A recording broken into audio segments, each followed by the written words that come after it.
Hello बच्चों, कैसे हैं आप लोग। उम्मीद करता हूं सब लोग बहुत बढ़िया रहेंगे। दोस्तों बहुत बहुत स्वागत है आप लोग का इनकम टैक्स की प्रैक्टिस बैच नेक्स्ट क्लास के अंदर। आज है हमारी क्लास नंबर 7।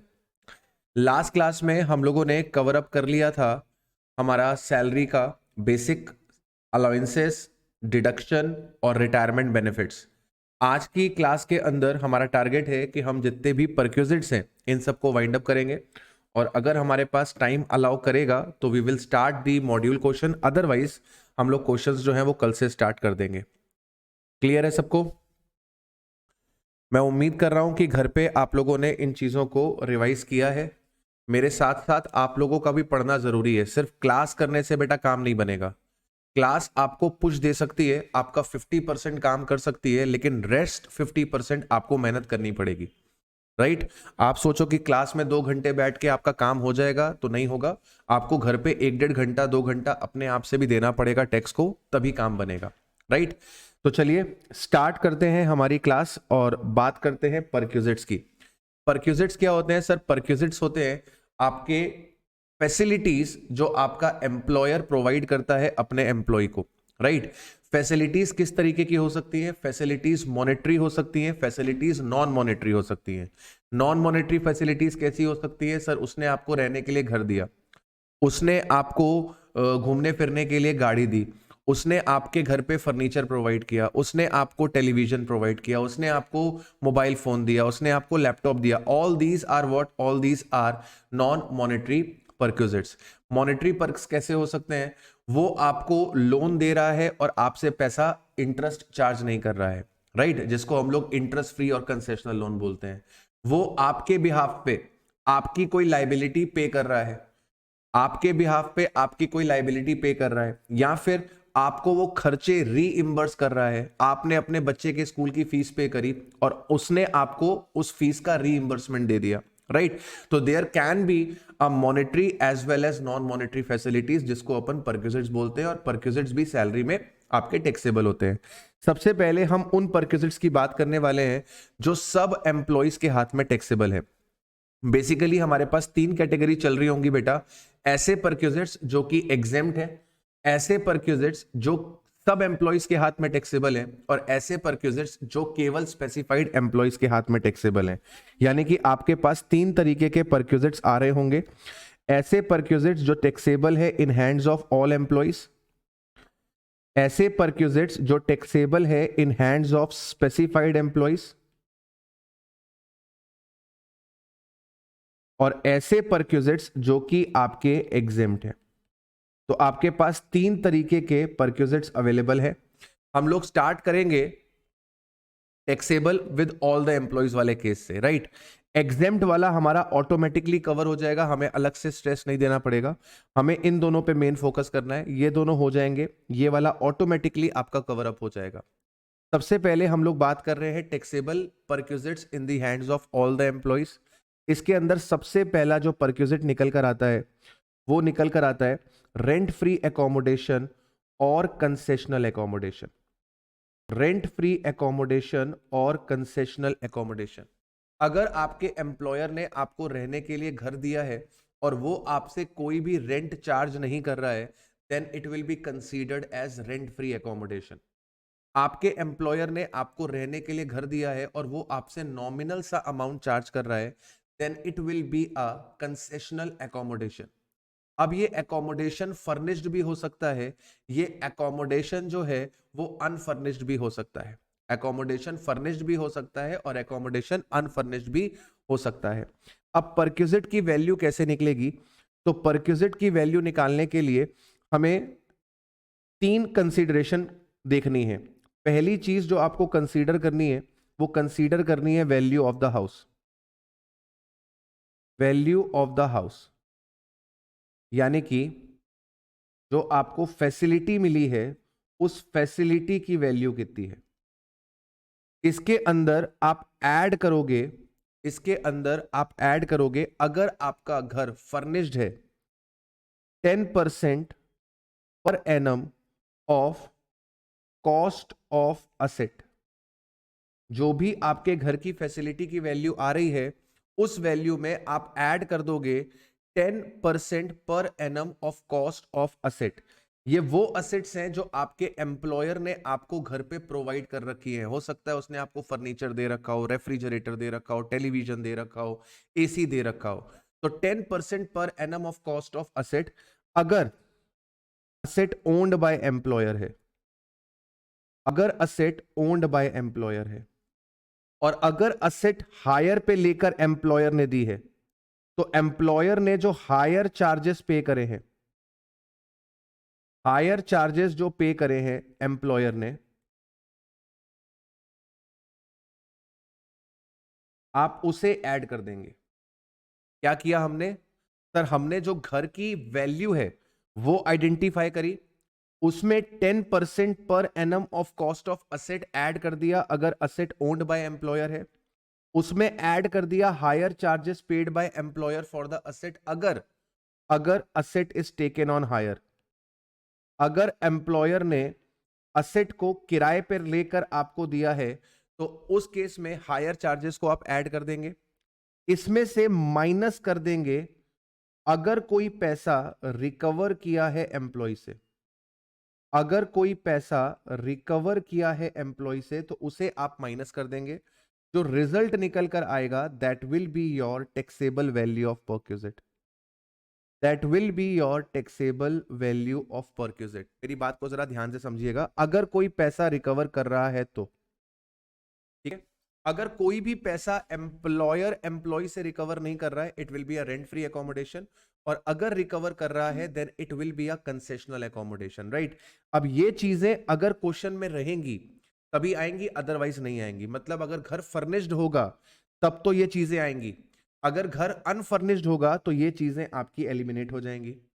अगर एम्प्लॉय से पैसा रिकवर किया जा रहा होगा तब तो ये वाला पॉइंट आएगा, लेकिन अगर रेंट फ्री होगा तो ये वाला पॉइंट भी आपका एलिमिनेट हो जाएगा।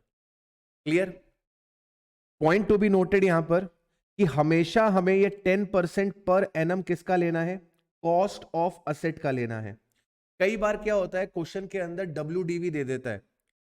फॉर एग्जाम्पल आपको एसी एम्प्लॉयर ने दिया, उसकी कॉस्ट 1 लाख की है और उसकी WDV 60,000 की है। तो 10% पर एनम WDV का नहीं लेना है, 10% पर एनम हमको किसका लेना है? कॉस्ट का लेना है। दूसरी चीज, ये 10% फ्लैट नहीं है, पर एनम है, विच मींस दैट कि अगर आपके एम्प्लॉयर ने आपको एसी 4 महीने के लिए दिया तो उस केस में आप क्या कर रहे होंगे? जो भी एसी की कॉस्ट है उसका 10% करेंगे 4 महीने के लिए। मतलब फ्लैट 10% नहीं है, इट इज 10% पर एनम। हमेशा हमेशा हमेशा अभी अपन क्या करने वाले हैं, जब हम परक्विजिट पढ़ रहे होंगे तो हमेशा जब भी एम्प्लॉयर की कोई असेट एम्प्लॉय यूज करेगा, एम्प्लॉयर की कोई असेट एम्प्लॉय यूज करेगा, तो हमेशा कॉस्ट का 10% पर एनम परक्विजिट बनेगा। हमेशा कॉस्ट का 10% पर एनम परक्विजिट बनेगा जब भी एम्प्लॉयर की कोई असेट एम्प्लॉय यूज कर रहा होगा। Right everyone? Clear? Now the question arises कि सर ये वैल्यू ऑफ द हाउस आप कैसे निकालोगे? नाउ द क्वेश्चन अराइजेस कि सर ये वैल्यू ऑफ द हाउस आप कैसे निकालोगे? उसके लिए हमें यह पता लगाना पड़ेगा कि एम्प्लॉय गवर्नमेंट एम्प्लॉय है कि एम्प्लॉय नॉन गवर्नमेंट एम्प्लॉय है। एम्प्लॉय गवर्नमेंट एम्प्लॉय है कि नॉन गवर्नमेंट एम्प्लॉय है? ये मैं क्या पता लगवा रहा हूं? ये मैं आपसे क्या पता लगवा रहा हूं? Value of the house. Value of the house कैसे निकलेगी? अगर आप गवर्नमेंट एम्प्लॉय हैं तो वैल्यू ऑफ द हाउस क्या होगी? वैल्यू ऑफ द हाउस क्या होगी? Licence fee of the house. Licence fee of the house क्या है? It is annual rental value. This is annual rental value. यहां मैं एनुअल वर्ड हटा देता हूं। Licence fee is nothing, licence fee is nothing but a rental value of the house. It is nothing but rental value of the house. और ये licence fee कौन बताता है? लाइसेंस फी कौन बताएगा? Declare by government. Declare by government. तो जो भी licence fee of the house है उसे हम लोग क्या बना देंगे बेटा? Value of the house treat कर लेंगे। अगर आप एक नॉन गवर्नमेंट एम्प्लॉय हो, अगर आप एक नॉन गवर्नमेंट एम्प्लॉय हो तो क्या होगा? अगर आप एक नॉन गवर्नमेंट एम्प्लॉय हो तो क्या होगा? सर अगर आप नॉन गवर्नमेंट एम्प्लॉय हो तो यह पता लगाना पड़ेगा कि हाउस ओन्ड बाय एम्प्लॉयर है कि house is taken on rent bye employer है। अगर हाउस ओन्ड बाय एम्प्लॉयर है तो उस केस में आपका जो वैल्यू ऑफ हाउस है वो क्या होगा? Specified percentage of salary. क्या होगा बेटा? Specified percentage of salary. Now what is this specified percentage? ये डिपेंड करेगा कि आपको जो घर दिया गया है वो किस एरिया में है और उसकी पॉपुलेशन कितनी है। अगर आपको घर ऐसी जगह पर दिया गया है जिसकी पॉपुलेशन अगर अप टू 10 लाख है, जिसकी पॉपुलेशन अप टू 10 लाख है, तो स्पेसिफाइड परसेंटेज ऑफ सैलरी कितना होगा? 7 अगर ऐसी जगह पर दिया गया है जहां पर पॉपुलेशन एक्सीड करती है 10 lakh but up to 25 lakh है, तो उस केस में कितना होगा? 10%। और अगर पॉपुलेशन एक्सीड करती है 25 लाख को, तो उस केस में कितना होगा? 15। राइट? अगर house taken on rent bye employer है, अगर एम्प्लॉयर ने घर किराए पर लेकर एम्प्लॉय को दिया, अगर एम्प्लॉयर ने घर किराए पर लेकर एम्प्लॉय को दिया, तो उस केस में अपन क्या लेके चलेंगे? उस केस में अपन लेके चलेंगे 15% ऑफ सैलरी, या फिर जितना किराया एम्प्लॉयर ने दिया, दोनों में जो भी मेरे बेटा क्या है? कम है। दोनों में जो भी मेरे बेटा कम है। ये मैं आपको क्या बता रहा था? ये मैं आपको क्या बता रहा था? ये मैं आपको वैल्यू ऑफ हाउस बता रहा था। परक्यूजिट कैसे निकलता है ये मैंने आपको बता दिया। Value of the house plus 10% of COA if asset is owned by employer, hire charges of the asset if asset is taken on hire by the employer, minus amount recovered from the employee, that will be your taxable value. Value of house कैसे निकल कर आएगी? अगर आप government employ है तो licence फी, अगर आप नॉन गवर्नमेंट एम्प्लॉयड है और एम्प्लॉयर का घर अपना है जो उसने आपको रहने के लिए दिया है, पॉपुलेशन अगर 10 लाख तक है तो 7.5, 10 लाख से ज्यादा है 25 लाख तक तो 10%, 25 लाख से ज्यादा है तो 15%। और एम्प्लॉयर ने अगर घर किराए पर लेकर आपको दिया है तो उस केस में 15% ऑफ द सैलरी या फिर rent paid by the employer which ever is lower, that will be your taxable value of perquisite. That will be your taxable value of perquisite. सबर रखो मेरे भाई, मैं आपको सब बताऊंगा, डोंट वरी। सैलरी में क्या क्या आएगा सर?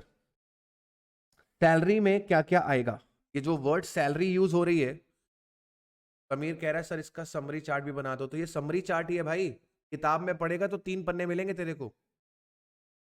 समीर मेरे दोस्त ये समरी ही है। सैलरी सैलरी सैलरी सैलरी का मीनिंग क्या है बेटा? सैलरी का मीनिंग है, सैलरी का मीनिंग है सर इसके अंदर बेसिक सैलरी आएगी, इसके अंदर बेसिक सैलरी आएगी, इसके अंदर डीए आएगा जो रिटायरमेंट बेनिफिट का पार्ट बनता है, इसके अंदर जितना भी टैक्सेबल पोर्शन ऑफ अलाउंसेस है, जितना भी टैक्सेबल पोर्शन ऑफ अलाउंसेस है वो आ जाएगा। मतलब चिल्ड्रन एजुकेशन अलाउंस है, आपको मिला लेट से 300, तो एग्जेम्पशन कितनी मिलती है? 100। 200 रुपए टैक्सेबल पोर्शन है, वो टैक्सेबल पोर्शन हम यहाँ पे कंसीडर कर लें। आपको एंटरटेनमेंट अलाउंस मिला, फुल्ली टैक्सेबल होता है, हम पूरा का पूरा कंसीडर कर लेंगे। यानी कि जितने भी टैक्सेबल अलाउंसेस हैं आप उन्हें कंसीडर करेंगे। तो बेसिक सैलरी आ जाएगी, डीए आ जाएगा, टैक्सेबल पोर्शन ऑफ अलाउंसेस आ जाएगा, बोनस आएगा, कमीशन आएगी। कमीशन अगर एब्सोल्यूट अमाउंट में मिल रही है वो वाली भी आएगी, कमीशन अगर परसेंटेज ऑफ टर्नओवर वाली मिल रही है तो वो भी आएगी। इसके बाद आपका एनी अदर मॉनेटरी बेनिफिट, इसके अलावा और कोई मॉनेटरी बेनिफिट एम्प्लॉयर अगर एम्प्लॉय को दे रहा है तो वो आएगा। मिसाल के तौर पे अगर आपने लीव इनकैशमेंट करवाया है ड्यूरिंग द एम्प्लॉयमेंट, अगर आपने लीव इनकैशमेंट करवाया है ड्यूरिंग द एम्प्लॉयमेंट, तो उसे भी हम लोग क्या करेंगे? उसे भी हम लोग क्या करेंगे? कंसीडर कर लेंगे। क्या चीजें एक्सक्लूड होती हैं सैलरी में? क्या चीजें एक्सक्लूड करी गई हैं सर? जितने भी आपके रिटायरमेंट बेनिफिट्स हैं, जितने भी आपके रिटायरमेंट बेनिफिट्स हैं उन्हें सैलरी का पार्ट नहीं बनाया गया है, और अगर कोई परक्यूजिट्स है तो परक्यूजिट्स को भी इंक्लूड नहीं किया जाता है। तो सैलरी में क्या क्या आएगा, ये बात क्लियर हो गई। बेसिक सैलरी आएगी, डीए आएगा, टैक्सेबल पोर्शन ऑफ अलाउंसेस आएगा, बोनस आएगा, कमीशन आएगी, कमीशन एब्सोल्यूट अमाउंट वाली भी आएगी, परसेंटेज वाली भी आएगी, कोई भी मॉनेटरी बेनिफिट मिल रहा होगा वो भी आएगा। जल्दी से एक बारी समरी बुक में भी इसको देख लो। रेंट फ्री और concessional accommodation section 17(2). Step number one क्या था? स्टेप नंबर वन क्या था सर? स्टेप नंबर वन था कि आप वैल्यू ऑफ हाउस निकालोगे। स्टेप नंबर वन क्या था कि आप वैल्यू ऑफ हाउस निकालोगे। वैल्यू ऑफ हाउस कैसे निकलेगी? अगर आप एक नॉन गवर्नमेंट एम्प्लॉय हो और हाउस ओन्ड बाय एम्प्लॉयर है तो पॉपुलेशन देखी जाएगी। पॉपुलेशन अगर 10 लाख तक है तो 7.5% ऑफ सैलरी, 10 लाख से ज्यादा है लेकिन 25 लाख तक है तो 10% ऑफ सैलरी, 25 लाख से अगर ज्यादा है तो 15% ऑफ सैलरी। और अगर घर एम्प्लॉयर ने किराए पर लिया है तो उस केस में अपन क्या करेंगे, जितना रेंट एम्प्लॉयर ने दिया है या फिर 15% of salary which ever is lower. अगर आप गवर्नमेंट एम्प्लॉय हो तो जो भी लाइसेंस फी गवर्नमेंट ने डिटरमाइन करी है वो वैल्यू ऑफ द हाउस बनकर आ जाएगी। इसके बाद स्टेप नंबर 2 में आप क्या करोगे, आपको जो घर पे फर्नीचर्स प्रोवाइड करे गए हैं उनकी वैल्यू को आप ऐड करोगे। अगर असेट ओन्ड बाय एम्प्लॉयर है तो 10%, अगर किराए पर लिया हुआ है तो हायर चार्जेस। ठीक है, ऐड करोगे 10% per annum of the cost of asset, add करोगे higher charges of the asset, और अगर कोई पैसा रिकवर किया है तो वो पैसा माइनस किया जाएगा। ठीक है, शाहरुख कह रहे हैं सर एरियर्स ऑफ सैलरी अगर होगी तो वो आएगी? नहीं बेटा, एरियर्स ऑफ सैलरी भी आपके एक्सक्लूजन में ही जाएगी। अगर कोई एरियर ऑफ सैलरी आपको मिल रही है तो वो नहीं ली जाएगी। अच्छा, एक और चीज मुझे आपको बतानी थी, सैलरी हम उसी पीरियड की लेंगे जिस पीरियड में आपको रेंट फ्री एकोमोडेशन दिया गया है। सैलरी उसी पीरियड की होगी जिस पीरियड में आपको एकोमोडेशन दिया गया है। दैट मींस अगर एकोमोडेशन आपको जुलाई से लेकर दिसंबर तक का दिया गया है तो आप सैलरी भी जुलाई से लेकर दिसंबर तक की ही कंसीडर करेंगे, पूरे साल की सैलरी कंसीडर नहीं करेंगे। ये एक इंपॉर्टेंट पॉइंट है, ये एक इंपॉर्टेंट पॉइंट है। अगर आपको एकोमोडेशन जुलाई से दिसंबर में दिया गया है तो सैलरी भी जुलाई से दिसंबर की ही आएगी और कोई नहीं आएगी। मीनिंग ऑफ सैलरी, बेसिक पे, डियरनेस अलाउंस, डियर पे। डियरनेस पे कब लेंगे? जब वो रिटायरमेंट सैलरी का पार्ट बनेगा। टैक्सेबल पोर्शन ऑफ अलाउंसेस लिया जाएगा, बोनस, कमीशन, फीस ली जाएगी। लीव सैलरी अगर आपने ड्यूरिंग द एम्प्लॉयमेंट उसे एनकैश करवाया है। नाव्या कमीशन कैसी भी हो सकती है, नाव्या कमीशन रुपीज वाली भी हो सकती है, परसेंटेज वाली भी हो सकती है। सार्थक कह रहे हैं बोनस अगर जनवरी में दिया होगा तो नहीं लेंगे, ऑब्वियसली नहीं लेंगे, क्योंकि अगर आपको जुलाई से लेकर दिसंबर तक घर दिया गया है और जुलाई से लेकर दिसंबर में बोनस नहीं था तो आप उसे कंसीडर नहीं करेंगे। ठीक है, कौन सा अमाउंट रिकवर होता है एम्प्लॉय से? बेटा रेंट का। रेंट का, आप मेरे एम्प्लॉय हो, मैंने आपको रहने के लिए घर दिया और मैं आपसे 5,000 रुपये महीना ले रहा हूं। आप मेरे एम्प्लॉय हो, मैंने आपको रहने के लिए घर दिया और मैं आपसे 5,000 रुपये महीना ले रहा हूं। This 5,000 is amount recovered from the employee. Retirement benefit का मतलब ग्रेचुटी हो गया, पेंशन हो गया, पीएफ हो गया, ये सब चीजें इंक्लूड नहीं होंगी। ठीक है, रिटायरमेंट के वक्त अगर लीव इनकैशमेंट मिल रहा है तो वो भी इंक्लूड नहीं होगा। लीव इनकैशमेंट वो वाला इंक्लूड होगा जो ड्यूरिंग द एम्प्लॉयमेंट पे मिल रहा है। ठीक है, सूरज मेरे बेटा, मैं पूरे क्वेश्चंस कराऊंगा यार, तुम क्यों परेशान हो रहे हो? अभी तो सिर्फ हम लोग प्रोविजन रिकॉल कर रहे हैं, अभी एक एक क्वेश्चन कराऊंगा, डोंट वरी। ठीक है, इसके बाद अगर आपको एकोमोडेशन एम्प्लॉयर ने होटल पे दिलवाया है, अगर आपको एकोमोडेशन एम्प्लॉयर ने होटल पे दिलवाया है तो उस केस में क्या होगा? अगर एम्प्लॉयर ने आपको एकोमोडेशन होटल में दिलवाया है तो उस केस में क्या होगा? उस केस में आपकी परक्यूजिट वैल्यू बनेगी 24% ऑफ सैलरी, या फिर जितना खर्चा एम्प्लॉयर ने करा है दोनों में जो भी क्या है 24% ऑफ द सैलरी, या फिर एक्चुअल एक्सपेंडिचर जो एम्प्लॉयर ने इनकर किया है दोनों में जो भी क्या है कम। मीनिंग ऑफ सैलरी सेम है जो अभी मैंने आपको बताया, मीनिंग ऑफ सैलरी सेम है जो मैंने अभी आपको बताया। अब होटल का एकोमोडेशन कब टैक्सेबल नहीं होगा? होटल का एकोमोडेशन कब टैक्सेबल नहीं होगा? जब एम्प्लॉयर ने एम्प्लॉय को ट्रांसफर किया है from one location to another. जब एम्प्लॉयर ने एम्प्लॉय को ट्रांसफर किया है from one location to another, और जो स्टे है इन होटल, जो स्टे है इन होटल वो 15 दिन से ज्यादा का नहीं है। जो स्टे है इन होटल वो 15 दिन से ज्यादा नहीं है। अगर ये दो कंडीशन पूरी हो रही है, आपके एम्प्लॉयर ने आपको कानपुर से दिल्ली ट्रांसफर कर दिया है और आपको दिल्ली में होटल में ठहरने के लिए दिया है 15 दिन से ज्यादा नहीं, तो उस केस में होटल का जो एकोमोडेशन है वो टैक्सेबल नहीं होगा। आपके एम्प्लॉयर ने आपको एकोमोडेशन दिया हुआ है 2 जगह पे। आपके एम्प्लॉयर ने आपको एकोमोडेशन दिया है 2 जगह पे। फॉर एग्जांपल मैं कानपुर में जॉब करता था, मेरे एम्प्लॉयर ने मुझे दिल्ली में शिफ्ट कर दिया। एम्प्लॉयर ने मुझे कानपुर में भी घर दे रखा था जहां पर मेरी फैमिली रह रही है, और मुझे दिल्ली में शिफ्ट कर दिया, और मुझे दिल्ली में एक घर दे दिया गया।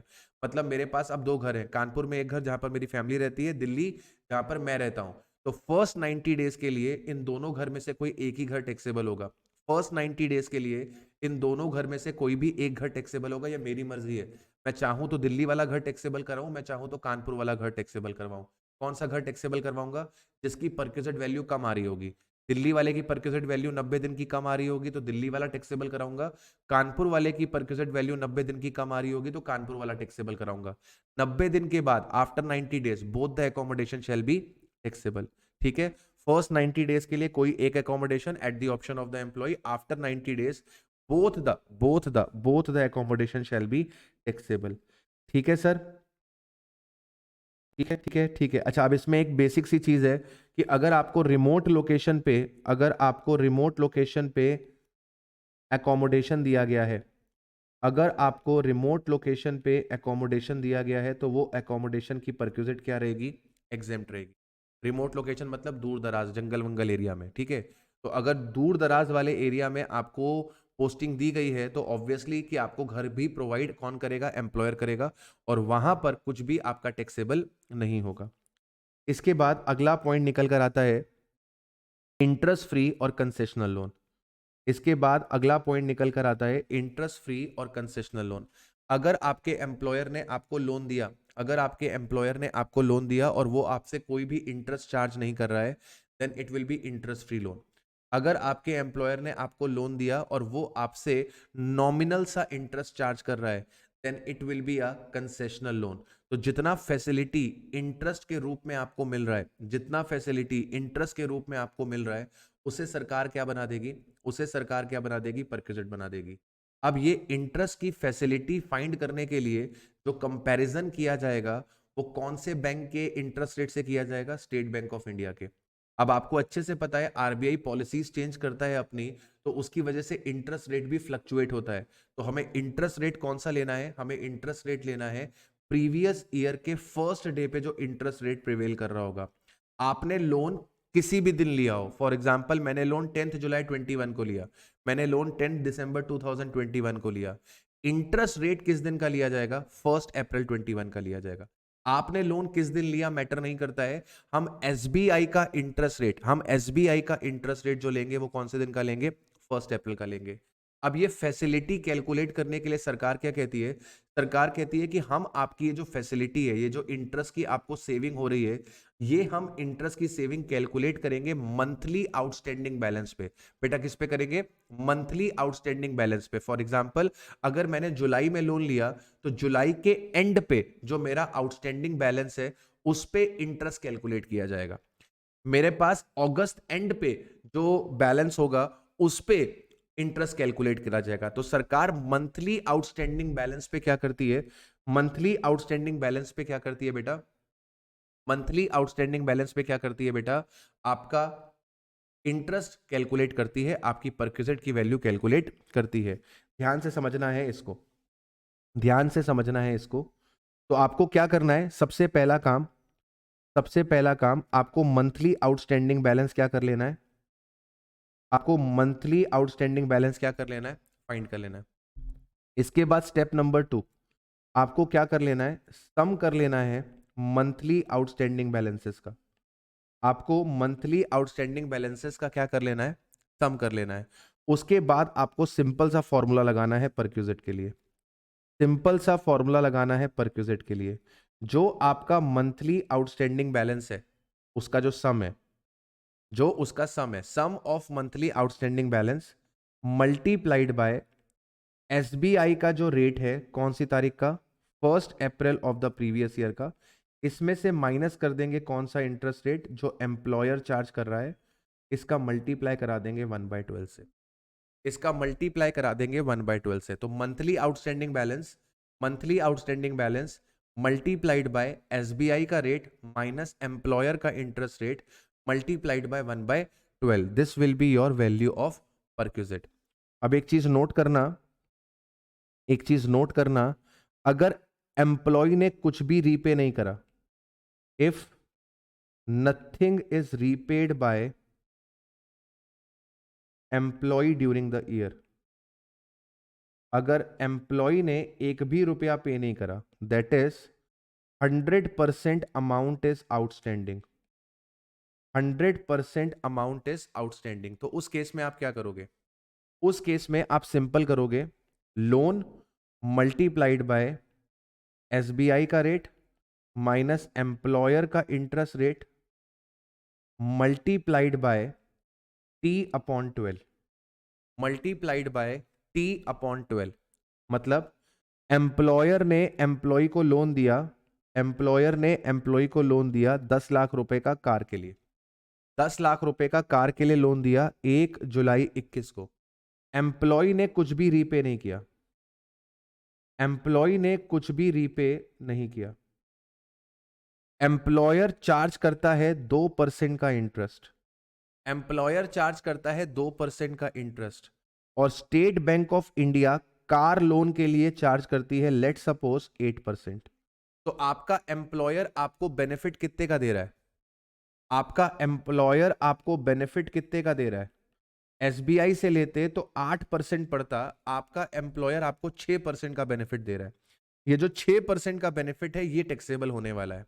अब मेरी बात ध्यान से सुनना, हमने ये 10 लाख रुपए का लोन लिया है और हमने एक भी रुपया एम्प्लॉयर को अभी रीपे नहीं किया है, हमने एक भी रुपया अभी एम्प्लॉयर को रीपे नहीं किया है। तो इस केस में अपन क्या करेंगे, पूरा का पूरा प्रिंसिपल आउटस्टैंडिंग है 10 लाख, 10 लाख पे 6% का interest rate into T by 12, T मतलब 1 जुलाई से 31 मार्च 22, 1 जुलाई से 31 मार्च 22, कितना हो गया बेटा? 9 महीने। आप 10 लाख पे 6% 9 महीने के लिए कैलकुलेट कर लोगे, दैट विल बी 45,000। एवरीवन, अगर हम रीपेमेंट कर रहे होते, हम हर महीने लेट सपोज 50-50 हजार रुपए रीपे कर रहे होते, अगर हम हर महीने 50-50 हजार रुपए रीपे कर रहे होते तो अपन क्या करते, हर महीने के एंड पे आउटस्टैंडिंग बैलेंस निकाल लेते। तो जुलाई के एंड पे आपका बैलेंस कितना होता? 9,50,000। अगस्त के एंड पे बैलेंस कितना होता?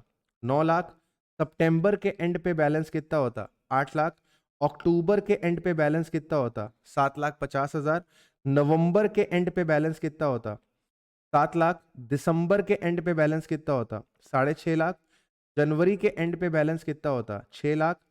फेब के एंड पे बैलेंस कितना होता? 5,50,000। मार्च के एंड पे बैलेंस कितना होता? 5 लाख। आपने मंथली आउटस्टैंडिंग बैलेंस निकाल लिया। मंथली आउटस्टैंडिंग बैलेंस जब आपने निकाल लिया,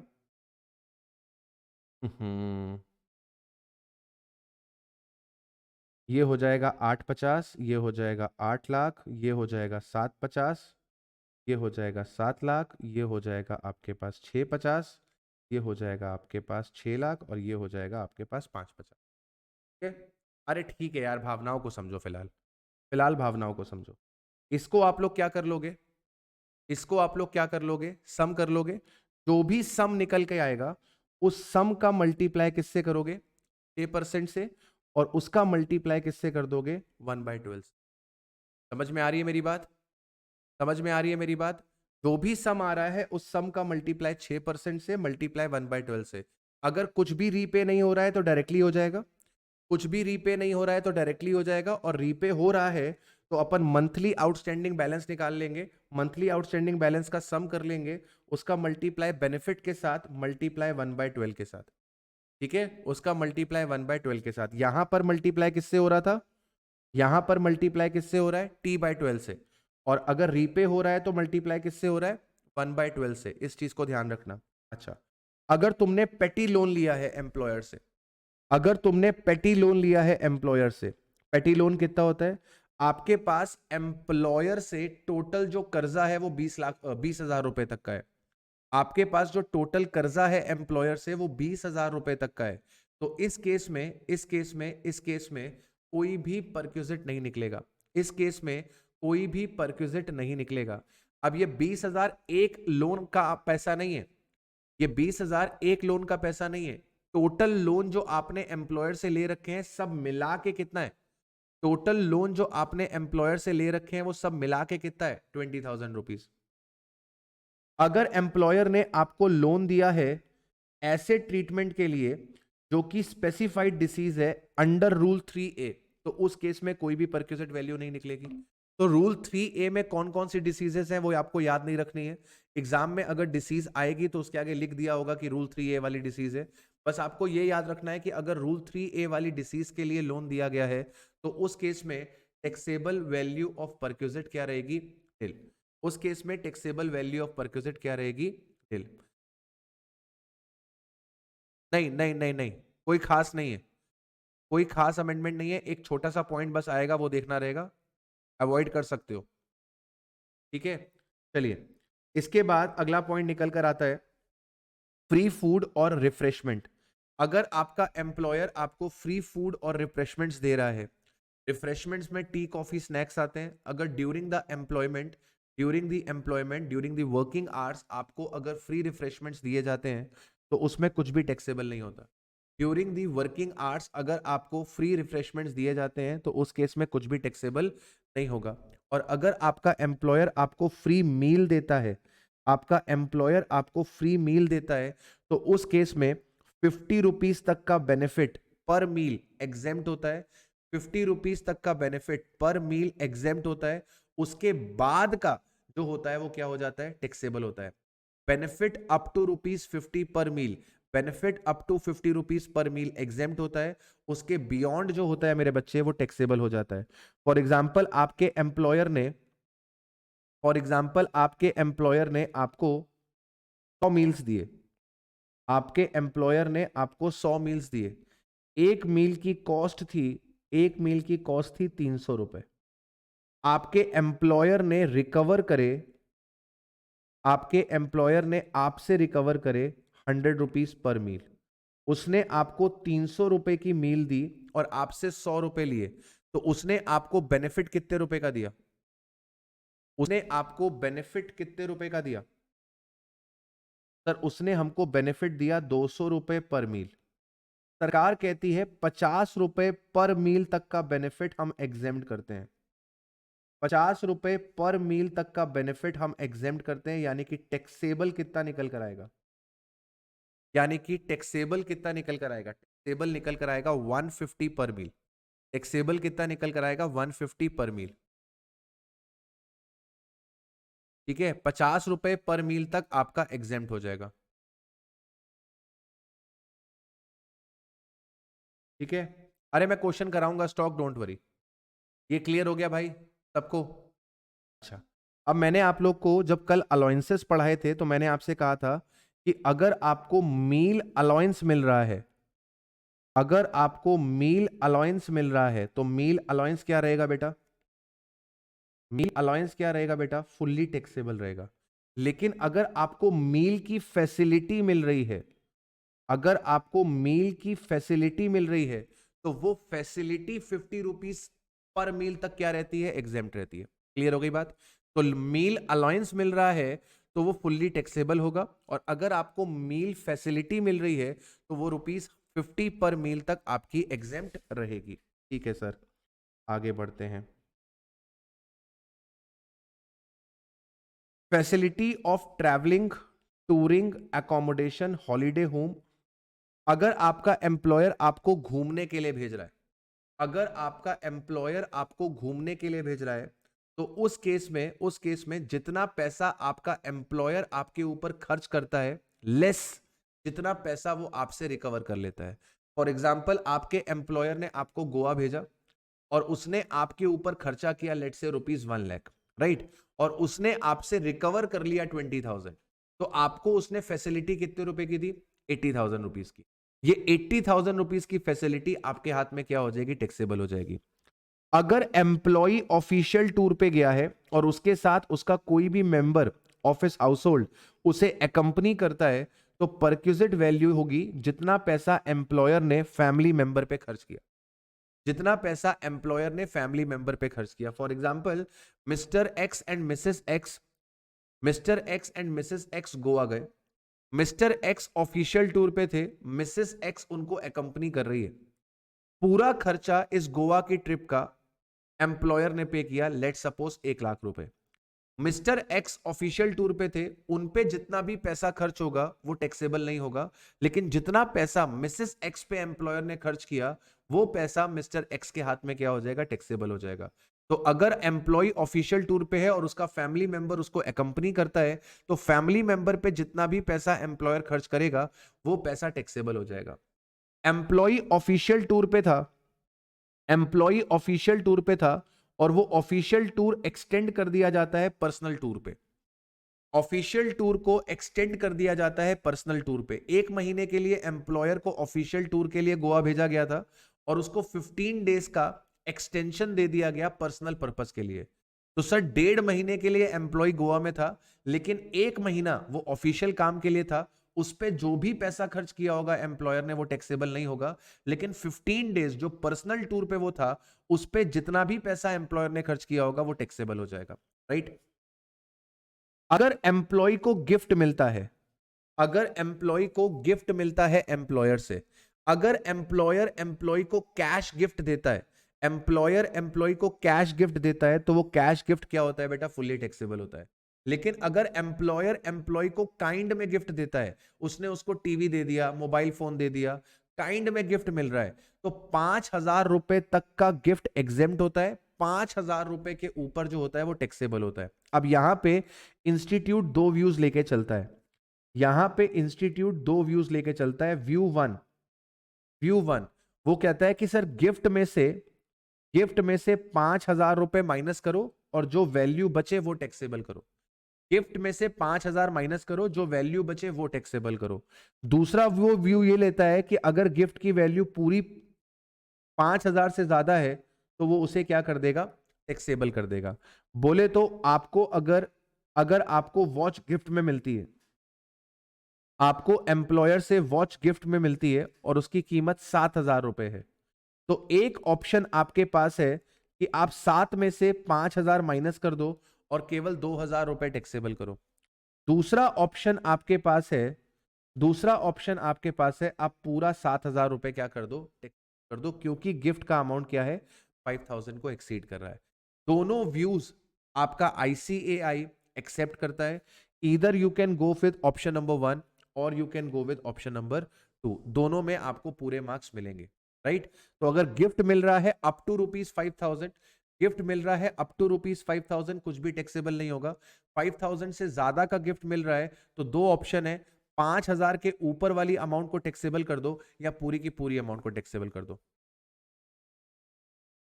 मॉड्यूल में दोनों तरीके से सॉल्व किया हुआ है, मॉड्यूल में दोनों तरीके से सॉल्व किया हुआ है, राइट।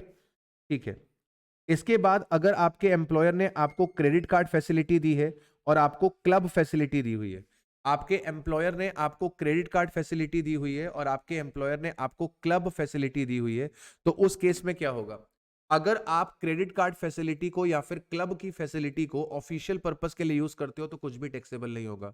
लेकिन अगर आप क्रेडिट कार्ड की फैसिलिटी को और अपनी क्लब की फैसिलिटी को पर्सनल पर्पस के लिए यूज करते हो, तो जितना पैसा एम्प्लॉयर ने खर्च किया है आपके ऊपर उसकी मेंबरशिप के लिए, क्रेडिट कार्ड के बिल पेमेंट्स के लिए, माइनस जितना पैसा उसने आपसे रिकवर किया है।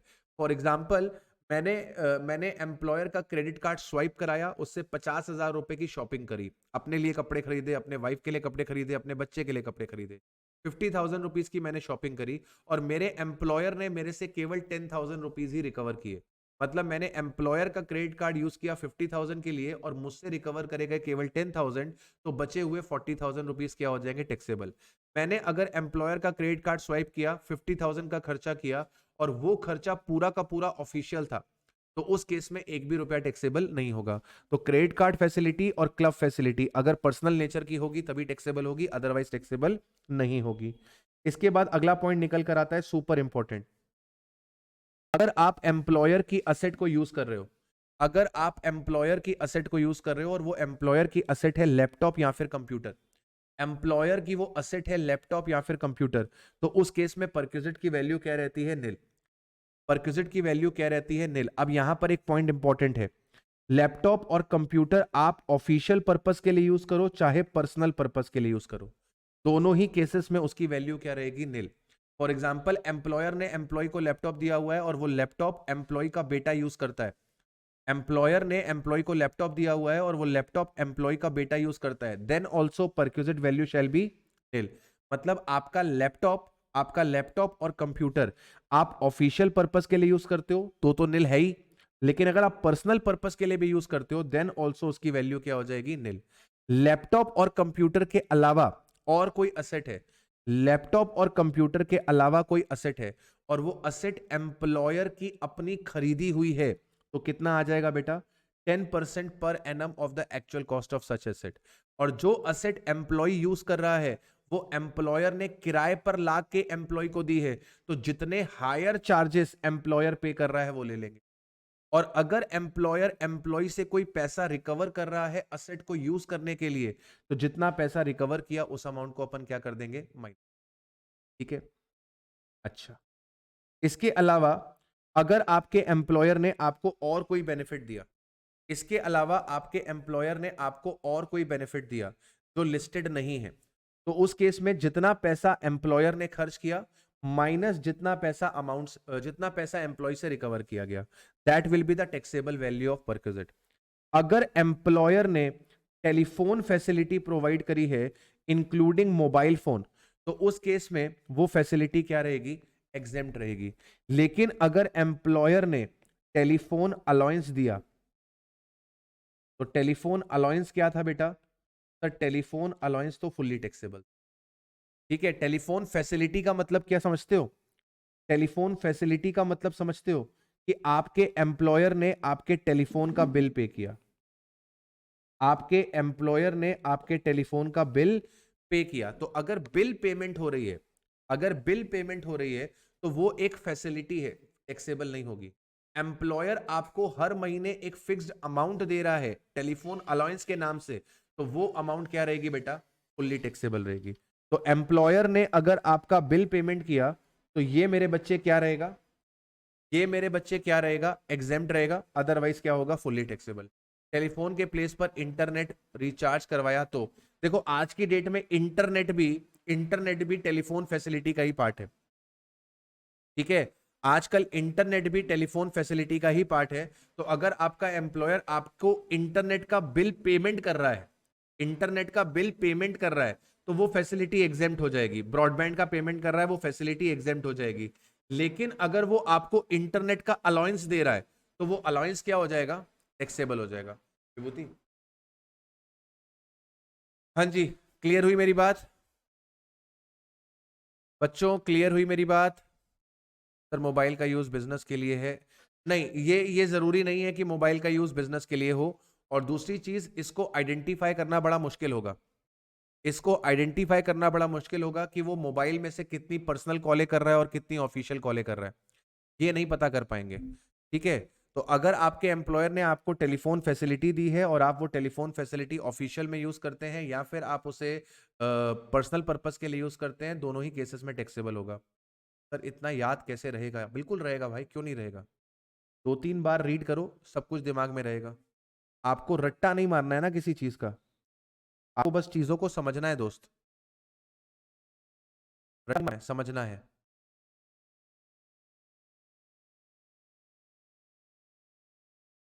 चलिए अगले पॉइंट पे आते हैं, अगले पॉइंट पे आते हैं, सेल ऑफ मूवेबल असेट।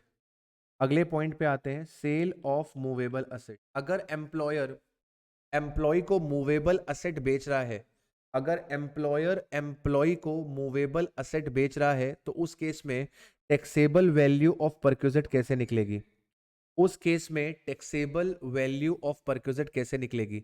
आपको क्या पकड़ के चलना है बेटा, आपको कॉस्ट ऑफ असेट पकड़नी है। कॉस्ट ऑफ असेट में से आपको क्या माइनस करना है, डेप्रीसिएशन माइनस करना है। फिर आपको उसमें से क्या माइनस करना है, कितना पैसा एम्प्लॉय से रिकवर किया गया। जो रिजल्टिंग फिगर होगी that will be the taxable value, that will be taxable value. आदर्श कराऊंगा, डोंट वरी, मुझे सीक्वेंस पता है ना मुझे कैसे कराना है। कॉस्ट ऑफ असेट पकड़नी है आपको, कॉस्ट ऑफ असेट में से आप डेप्रीसिएशन माइनस करेंगे, डेप्रीसिएशन माइनस करने के बाद amount recovered from employ minus करेंगे, जो रिजल्ट निकल कर आएगा that result will be the taxable value. अब ये डेप्रिसिएशन कैसे माइनस होगा ये समझना है।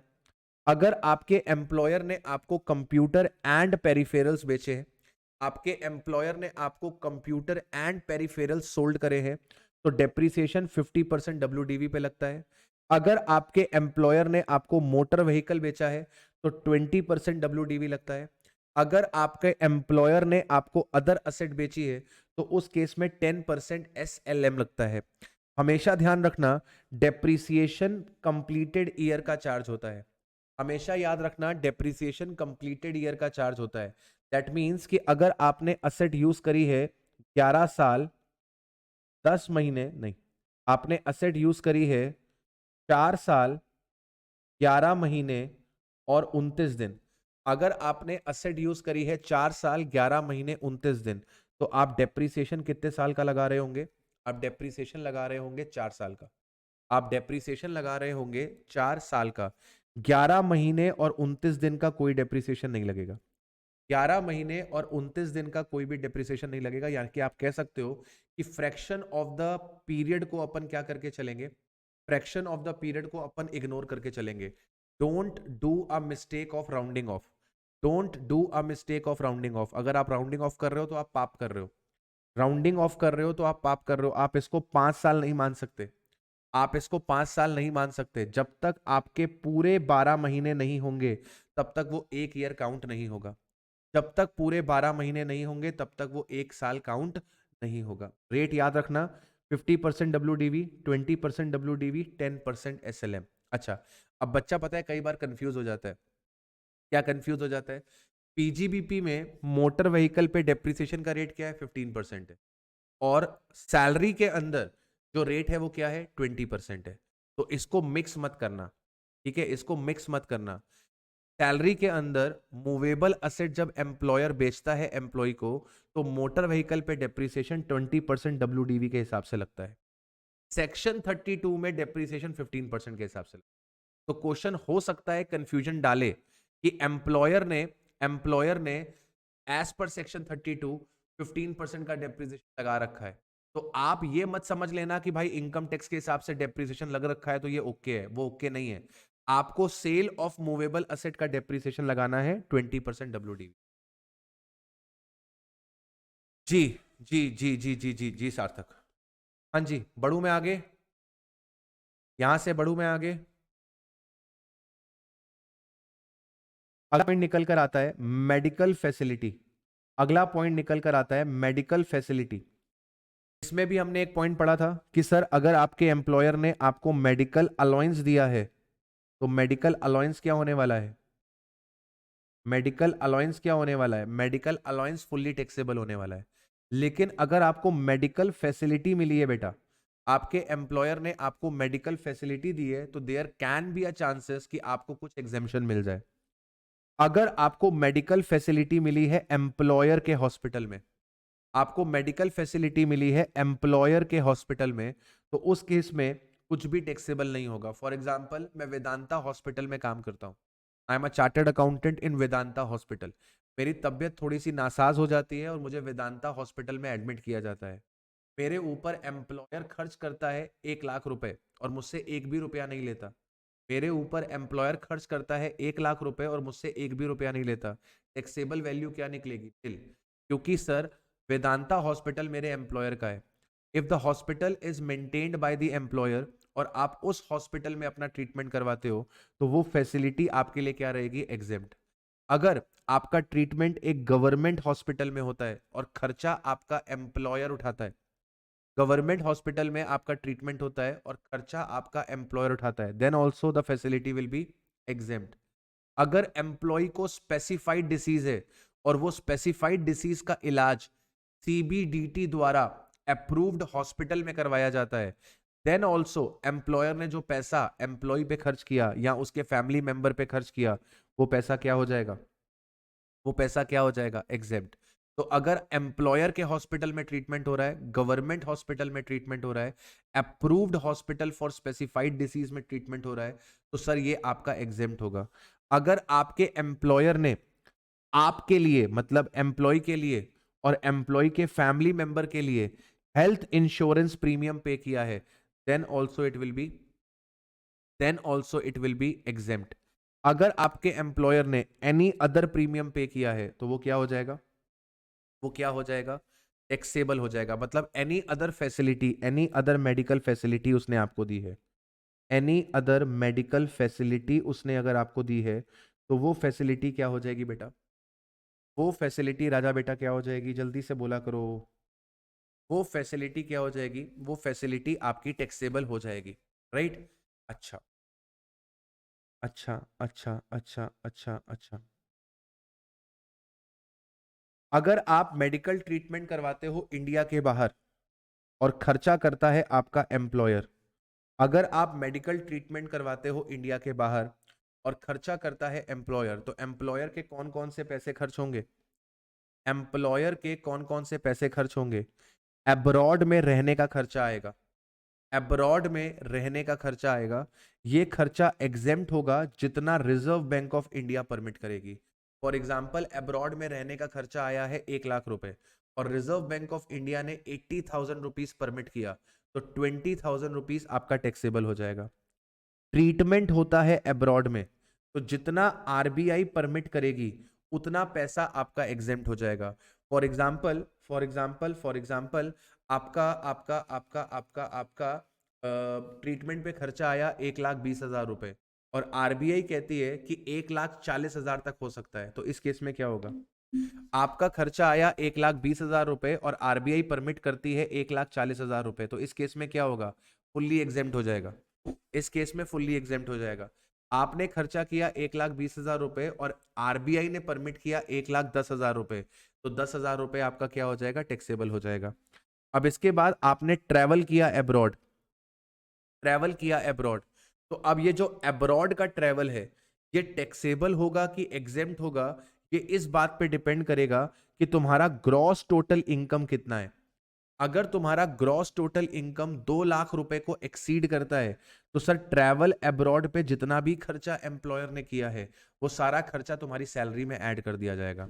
और अगर तुम्हारा gross total income up to ₹2 lakh है तो ट्रैवल पे जितना भी खर्चा किया होगा वो सारा का सारा खर्चा क्या हो जाएगा बेटा, एग्जेम्प्ट। अच्छा, पॉइंट टू बी नोटेड, ये आउटसाइड इंडिया कौन जाएगा, आउटसाइड इंडिया कौन जाएगा, सर पेशेंट तो जाएगा ही जाएगा, +1 अटेंडेंट, पेशेंट तो जाएगा ही जाएगा +1 अटेंडेंट। इसका मतलब ये हुआ कि अगर एक अटेंडेंट से ज्यादा गए हैं और खर्चा किया है एम्प्लॉयर ने, एक अटेंडेंट से ज्यादा गए हैं और खर्चा किया है एम्प्लॉयर ने, तो वो जो एक्स्ट्रा अटेंडेंट गया है उसके ऊपर जितना भी खर्चा हुआ ट्रैवल पे और अब्रॉड पे वो हमेशा क्या रहेगा, टैक्सेबल, वो हमेशा क्या रहेगा, टैक्सेबल। ठीक है, ट्रीटमेंट तो बट ऑब्वियस है कि पेशेंट का ही होगा, अटेंडेंट्स का नहीं होगा। ट्रीटमेंट तो बट ऑब्वियस पेशेंट का ही होगा, अटेंडेंट का नहीं होगा। अटेंडेंट के ऊपर स्टे का खर्चा आ रहा होगा और ट्रेवल का खर्चा आ रहा होगा। तो अगर एक से ज्यादा अटेंडेंट गए हैं तो उनके स्टे का खर्चा आउटराइटली आप क्या कर दोगे, टैक्सेबल कर दोगे, और उनके ट्रेवल का खर्चा आउटराइटली आप क्या कर दोगे, टैक्सेबल कर दोगे। अच्छा, एक और चीज समझने वाली है, यहां पर यहां पर हम किसको पकड़ के चल रहे हैं, जीटीआई को। जीटीआई का मतलब क्या होता है, पांचों हेड्स की इनकम। जीटीआई का मतलब क्या होता है, पांचों हेड्स की इनकम, राइट। तो अगर आपकी 5 हेड्स ऑफ इनकम का सम 2 लाख रुपीज एक्सीड कर रहा है तो ट्रेवल का खर्चा क्या हो जाएगा, ट्रेवल का खर्चा क्या हो जाएगा, टैक्सेबल। अगर आपका पांचों हेड्स का सम 2 लाख एक्सीड नहीं कर रहा है तो आपका ट्रैवल का खर्चा क्या हो जाएगा, एग्जेम्प्ट। अब जब जीटीआई निकाल रहे होंगे तो ट्रैवल वाले परक्यूजिट को छोड़ के निकालेंगे, जब जीटीआई निकाल रहे होंगे तो ट्रैवल वाले परक्यूजिट को छोड़ के निकालेंगे। बात समझ में आ रहा है, केवल इस पॉइंट को छोड़ के, इस पॉइंट को छोड़ के आप जीटीआई कैलकुलेट करोगे। मतलब पूरी income under the head, sorry पूरी income as per income tax आप कैलकुलेट कर लोगे, except what, except this travel abroad perquisite, except this travel abroad perquisite, इसको छोड़ के बाकी सारे प्रोविजंस लगाने के बाद।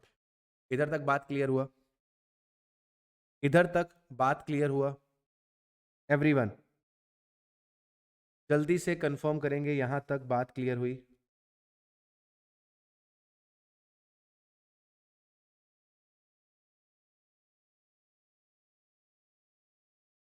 मेडिकल फैसिलिटी के अंदर, मेडिकल फैसिलिटी के अंदर हमारा अपना इलाज हो सकता है सेल्फ का, हमारा अपना इलाज हो सकता है सेल्फ का मतलब कि एम्प्लॉय का, और उसके फैमिली मेंबर का हो सकता है, राइट।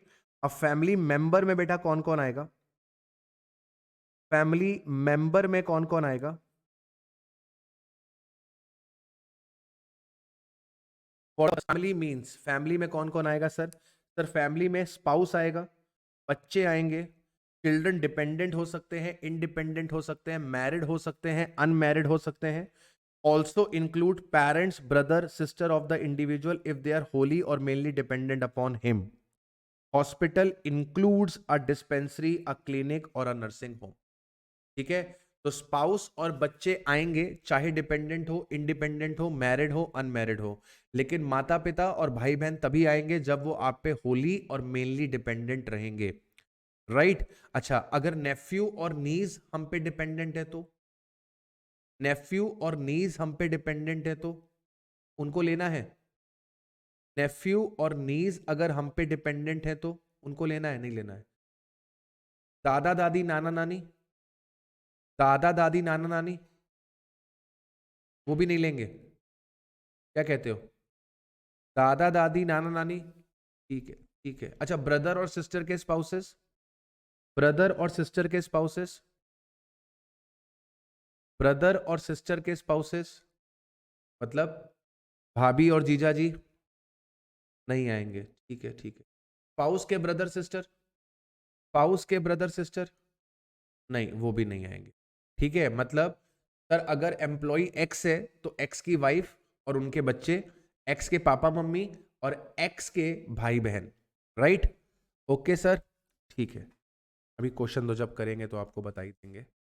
आगे बढ़ते हैं आगे आगे आगे आगे आगे बढ़ते हैं और बात करते हैं अब लीव ट्रैवल कंसेशन की, बात करते हैं लीव ट्रैवल कंसेशन की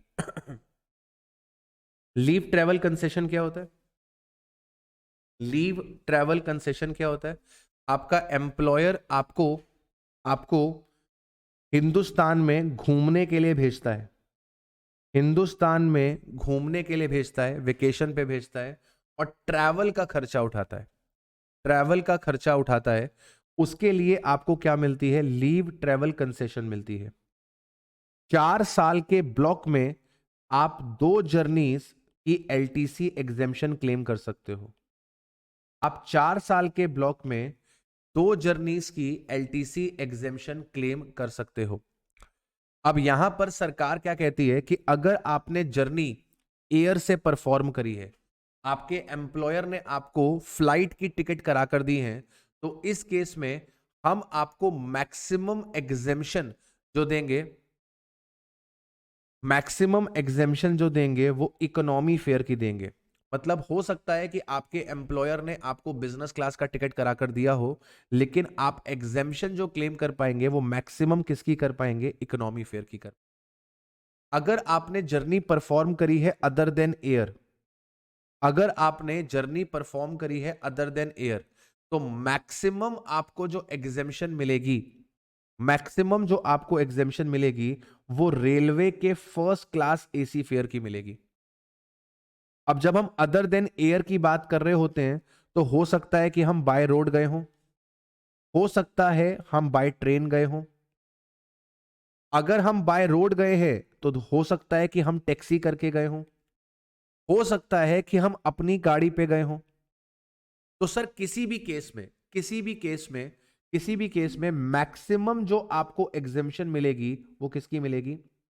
मैक्सिमम जो एग्जेम्पशन मिलेगी वो किसकी मिलेगी? First class AC rail fair की मिलेगी, राइट।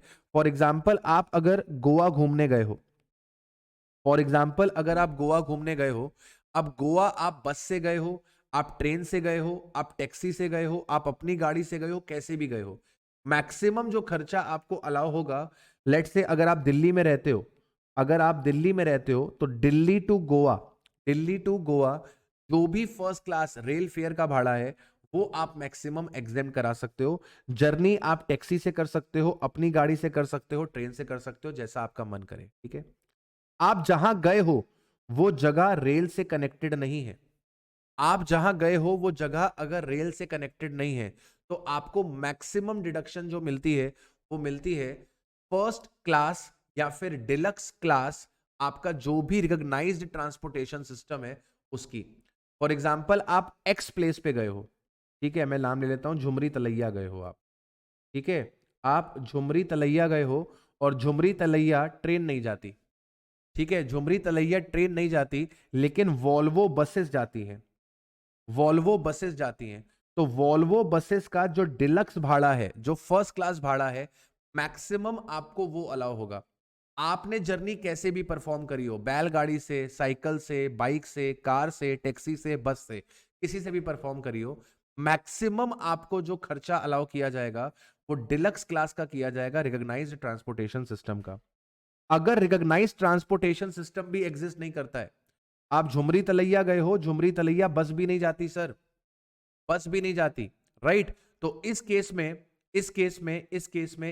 में क्या होगा, आपको फर्स्ट क्लास रेल फेयर का भाड़ा अलाउ किया जाएगा उतने किलोमीटर के लिए जितने किलोमीटर की जर्नी आपने करी, उतने किलोमीटर के लिए जितने किलोमीटर की जर्नी आपने परफॉर्म करी है। तो अगर आपने जर्नी परफॉर्म करी है लेट से 50 किलोमीटर, और ये 50 किलोमीटर कोई भी रिकॉग्नाइज्ड ट्रांसपोर्टेशन सिस्टम एग्जिस्ट नहीं करता, ये 50 किलोमीटर में कोई भी रिकॉग्नाइज्ड ट्रांसपोर्टेशन सिस्टम एग्जिस्ट नहीं करता, यहां पे कोई भी ट्रेन नहीं जाती, तो आपको 50 किलोमीटर का first class AC fair railways का भाड़ा अलाउ कर दिया जाएगा, ठीक है, ये आपको अलाउ कर दिया जाएगा। अब ध्यान से सुनिएगा मेरी बात को, अगर आपका एक्चुअल खर्चा इस मैक्सिमम खर्चे से कम है तो आपको एग्जेम्पशन किसकी, एक्चुअल खर्चे। और अगर आपका एक्चुअल खर्चा इस मैक्सिमम लिमिट से ज्यादा है तो आपको एग्जेम्पशन किसकी मिलेगी, मैक्सिमम। बात समझ में आ रहा है, बात समझ में आ रहा है। अगर आपका एक्चुअल खर्चा मैक्सिमम एग्जेम्पशन से कम है तो आपके एक्चुअल खर्चे की एग्जेम्पशन होगी, और अगर एक्चुअल खर्चा मैक्सिमम एग्जेम्पशन से ज्यादा है तो मैक्सिमम एग्जेम्पशन तो मिलनी है, उससे ज्यादा आपको मिलेगा ही नहीं, ठीक है। सीलिंग लिमिट मैंने आपको बता दी, ठीक है, ये सीलिंग लिमिट मैंने आपको बता दी कि 4 साल के ब्लॉक में, 4 साल के ब्लॉक में आप 2 बारी एलटीसी की एग्जेम्पशन ले सकते हो, ठीक है, 4 साल के ब्लॉक में आप 2 जर्नीज की एग्जेम्पशन ले सकते हो। आपके साथ आपके फैमिली मेंबर घूमी घूमी करने जा सकते हैं, आपके साथ आपके फैमिली मेंबर घूमी घूमी करने जा सकते हैं। फैमिली मेंबर में कौन कौन आ जाएगा सर, फैमिली मेंबर में स्पाउस आ जाएगी, बच्चे आ जाएंगे, बच्चों में मैक्सिमम कितने बच्चे आएंगे, बच्चों में मैक्सिमम कितने बच्चे आएंगे, 2 बच्चे आएंगे। तो अगर किसी की फैमिली में 3 बच्चे हैं तो एग्जेम्पशन केवल 2 बच्चों की मिलेगी, तीसरे बच्चे की आपको एग्जेम्पशन नहीं मिलेगी। लेकिन अगर मान लो एम्प्लॉय के पास पहले एक बच्चा था, एम्प्लॉय के पास पहले एक बच्चा था और बाद में माता रानी की कृपा हुई, भगवान की कृपा हुई और उसको ट्विंस हो गए, उसको ट्विंस हो गए, पहले एक बच्चा था और बाद में उसको ट्विंस हो गए, तो इन ट्विंस को हम लोग एक कंसीडर करके चलेंगे, इन ट्विंस को हम एक कंसीडर करके चलेंगे, यानी कि इन तीनों बच्चों की एग्जेम्पशन मिल जाएगी, इन तीनों बच्चों की एग्जेम्पशन मिल जाएगी, राइट। अच्छा, अगर सर आपके पास पहले से माता रानी की कृपा थी, ट्विंस थे आपके पास, और फिर भी आपको था कि नहीं यार एक बच्चा और होना चाहिए, आपने एक बच्चा और कर लिया, तो इस केस में आपको इस बच्चे की एग्जेम्पशन नहीं मिलेगी क्योंकि पहले से आपके पास ट्विंस थे। अब यहां पर आपको ध्यान क्या देना है कि एज किसकी ज्यादा है, एज किसकी ज्यादा है, जो एक बच्चा है, जो एक बच्चा है वो 5 साल का है और जो ट्विंस हैं वो 3 साल के हैं, तो इसका मतलब ये है ना कि ट्विंस बाद में हुए हैं। एक बच्चा है उसकी एज 5 साल है और ट्विंस की एज 3 साल है, इसका मतलब ट्विंस बाद में हुए हैं, तो आपको ट्विंस की एग्जेम्पशन मिल जाएगी। अगर ट्विंस 5 साल के हैं और फिर एक बच्चा आपके पास 3 साल का है, इसका मतलब पहले से ट्विंस थे और एक बच्चा आपने बाद में किया है, इसकी आपको एग्जेम्पशन नहीं मिलेगी, इसकी आपको एग्जेम्पशन, ठीक है। Everyone, everyone, family. सौरभ बेटा शैतानी नहीं करते बच्चे, सौरभ कह रहे हैं सर स्पाउस में एक से ज्यादा हो तो, लोगों से एक नहीं झिल रही है, तुम दो दो दिलवा दो, ठीक है चलो। अच्छा, और फैमिली में कौन आएगा, और फैमिली में कौन आएगा, और फैमिली में आएगा wholly or mainly dependent parents, brother and sister, wholly or mainly dependent parents, brother and sister. Clear हो गई बात, क्लियर हो गई बात? अच्छा मजाक नहीं करो, इस पे इंस्टीट्यूट क्वेश्चन पूछता है, इस पे इंस्टीट्यूट क्वेश्चन पूछता है, राइट? इस बात को अच्छे से करना। अच्छा अब अब एक पॉइंट और आप इसमें ऐड कर लीजिएगा, कैरी फॉरवर्ड। कैरी फॉरवर्ड, ठीक है? ये 4 साल का ब्लॉक है, ये 4 साल का ब्लॉक है। इस ब्लॉक में आपको 2 जर्नीज मिलती हैं, इस ब्लॉक में आपको 2 जर्नीज मिलती हैं, ठीक है? और आपने इस ब्लॉक में एक भी जर्नी परफॉर्म नहीं करी। क्यों परफॉर्म नहीं करी? कोविड चल रहा था। आपने इस ब्लॉक में एक भी जर्नी परफॉर्म नहीं करी क्योंकि कोविड चल रहा था। अब क्या होगा? अगले साल, मतलब अगले ब्लॉक में, अगले ब्लॉक में जो 4 ईयर का अगला ब्लॉक है, इसमें आप एक जर्नी क्या कर सकते हो? इसमें आप एक जर्नी क्या कर सकते हो? कैरी फॉरवर्ड कर सकते हो। यानी कि अब अगले साल आपके पास एक पुरानी और 2 इस साल की, टोटल कितनी जर्नीज हो जाएंगी? 3। तो अगर पिछले ब्लॉक में आपके पास एलटीसी नहीं था, पिछले ब्लॉक में आपके पास एलटीसी नहीं था, तो आप एक लीव ट्रेवल कंसेशन को कैरी फॉरवर्ड कर सकते हो करंट ब्लॉक में। एक आपका लैप्स हो जाएगा, ठीक है? एक आपका लैप्स हो जाएगा, ठीक है? अच्छा एक इंपॉर्टेंट चीज और बतानी है आपको, एक इंपॉर्टेंट चीज आपको और बतानी है। ये एलटीसी में जो आपको एग्जेम्पशन मिल रही है, एलटीसी में आपको जो एग्जेम्पशन मिल रही है, ये एग्जेम्पशन किसकी है बेटा? ये एग्जेम्पशन किसकी है? ये एग्जेम्पशन केवल ट्रैवल के एक्सपेंडिचर की है। ये ये जो है वो किसकी है मेरे बच्चे? ट्रैवल के एक्सपेंडिचर की है। एवरीवन कंफर्म करें, ऑडियो वीडियो प्रॉपर आ रहा है? एग्जेम्पशन किसकी मिलती है बेटा? एग्जेम्पशन मिलती है ट्रैवल के एक्सपेंडिचर पे। यानी कि अगर आपने फूडिंग पे खर्चा करवाया है एम्प्लॉयर का, आपने फूडिंग पे खर्चा करवाया है एम्प्लॉयर का, आपने होटल पे खर्चा करवाया है एम्प्लॉयर का, आपने कन्वेंस पे खर्चा करवाया है एम्प्लॉयर का। कन्वेंस क्या होता है? कन्वेंस क्या होता है? घर से रेलवे स्टेशन, रेलवे स्टेशन से घर, रेलवे स्टेशन से होटल, होटल से रेलवे स्टेशन। टैक्सी का खर्चा करते हो ना, टैक्सी का खर्चा करते हो ना, कन्वेंस। ये आपको अलाउ नहीं होगा। अलाउ सिर्फ क्या होगा बेटा? ट्रैवल का खर्चा। अलाउ क्या होगा? ट्रैवल का खर्चा। आप फूड का खर्चा, होटल का खर्चा, कन्वेंस का खर्चा अगर एम्प्लॉयर से करवा रहे हो तो वो एलटीसी में कवर नहीं होता। वो खर्चा आपका फुल्ली क्या हो जाएगा बेटा? वो खर्चा आपका फुल्ली टैक्सेबल हो जाएगा। Everyone okay? Everyone okay? ठीक है, ठीक है सर, ठीक है, ठीक है, ठीक है, ठीक है, ठीक है। अब हमको पढ़ना है amendment by finance act 2020।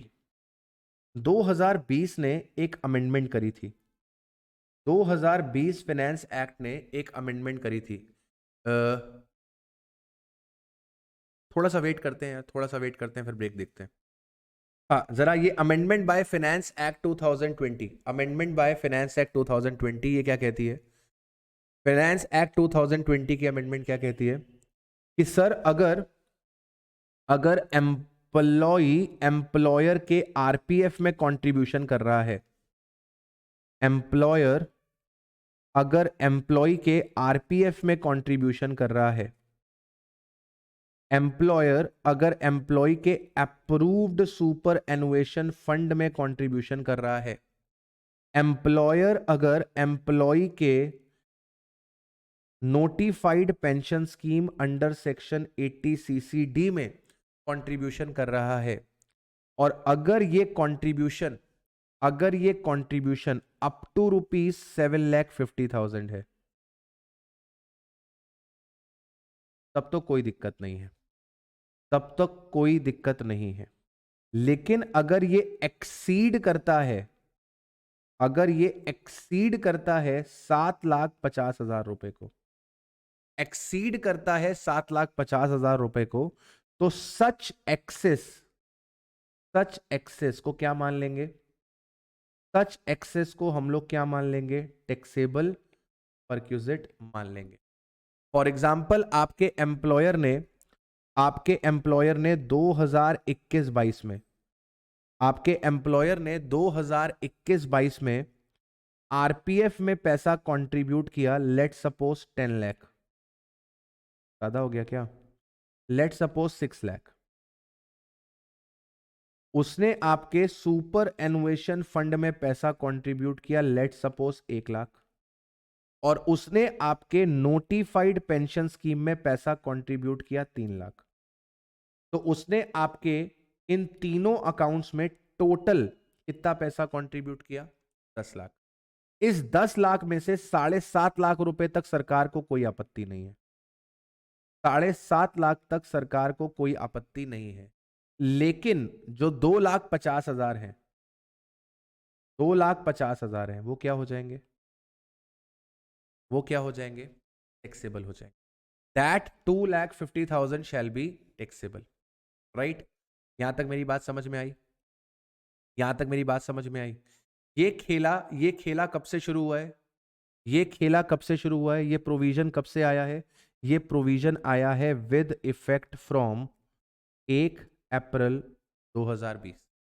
With effect from 1 अप्रैल 2020 ये प्रोविजन एप्लीकेबल हुआ है। उससे पहले ये प्रोविजन नहीं हुआ करता था, उससे पहले ये प्रोविजन नहीं हुआ करता था। सुपर एनुएशन फंड भी एक तरीके का फंड है जो एम्प्लॉय के वेलफेयर के लिए बनाया जाता है। जब एम्प्लॉय रिटायर करता है तो उस फंड में से उसको पैसा दिया जाता है। आप गवर्नमेंट एम्प्लॉय हो, नॉन गवर्नमेंट एम्प्लॉय हो, सबके ऊपर एप्लीकेबल होता है। ये पॉइंट सबके ऊपर एप्लीकेबल होता है। एवरीवन, एवरीवन बढ़े आगे, एवरीवन बढ़े आगे।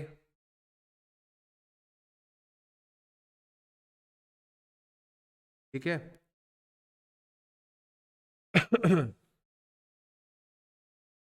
अब इसी में अगला पॉइंट आता है, इसी में अगला पॉइंट आता है, जो आपका एनुअल एक्रीशन होगा, जो आपका एनुअल एक्रीशन होगा, बेसिकली जो इंटरेस्ट आएगा, जो इंटरेस्ट आएगा किस पे?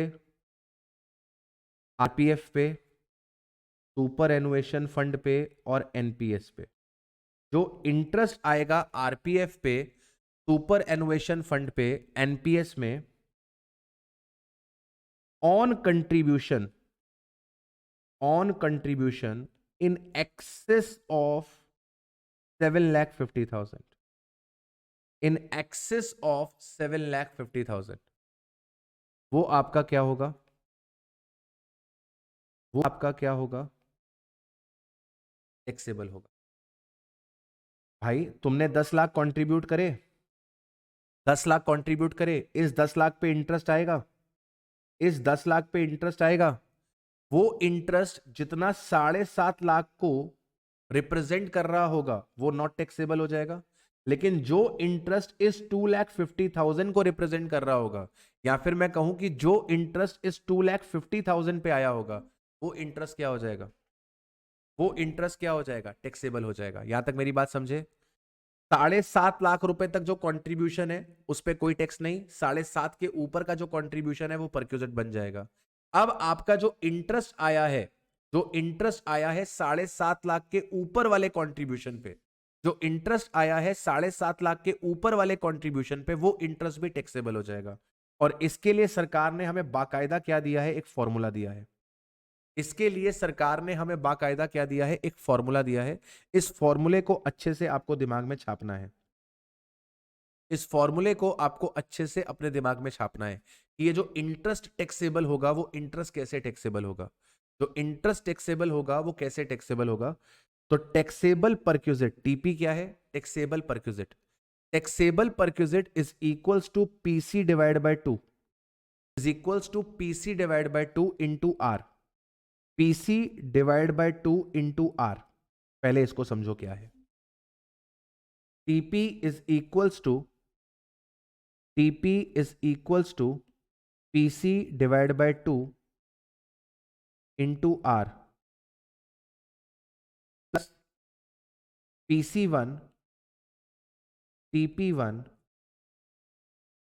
Into R, plus PC1 plus TP1 into R. ध्यान से समझनी है बात को, ध्यान से समझनी है मेरी बात को। टीपी क्या है? Taxable interest perquisite. टीपी क्या है?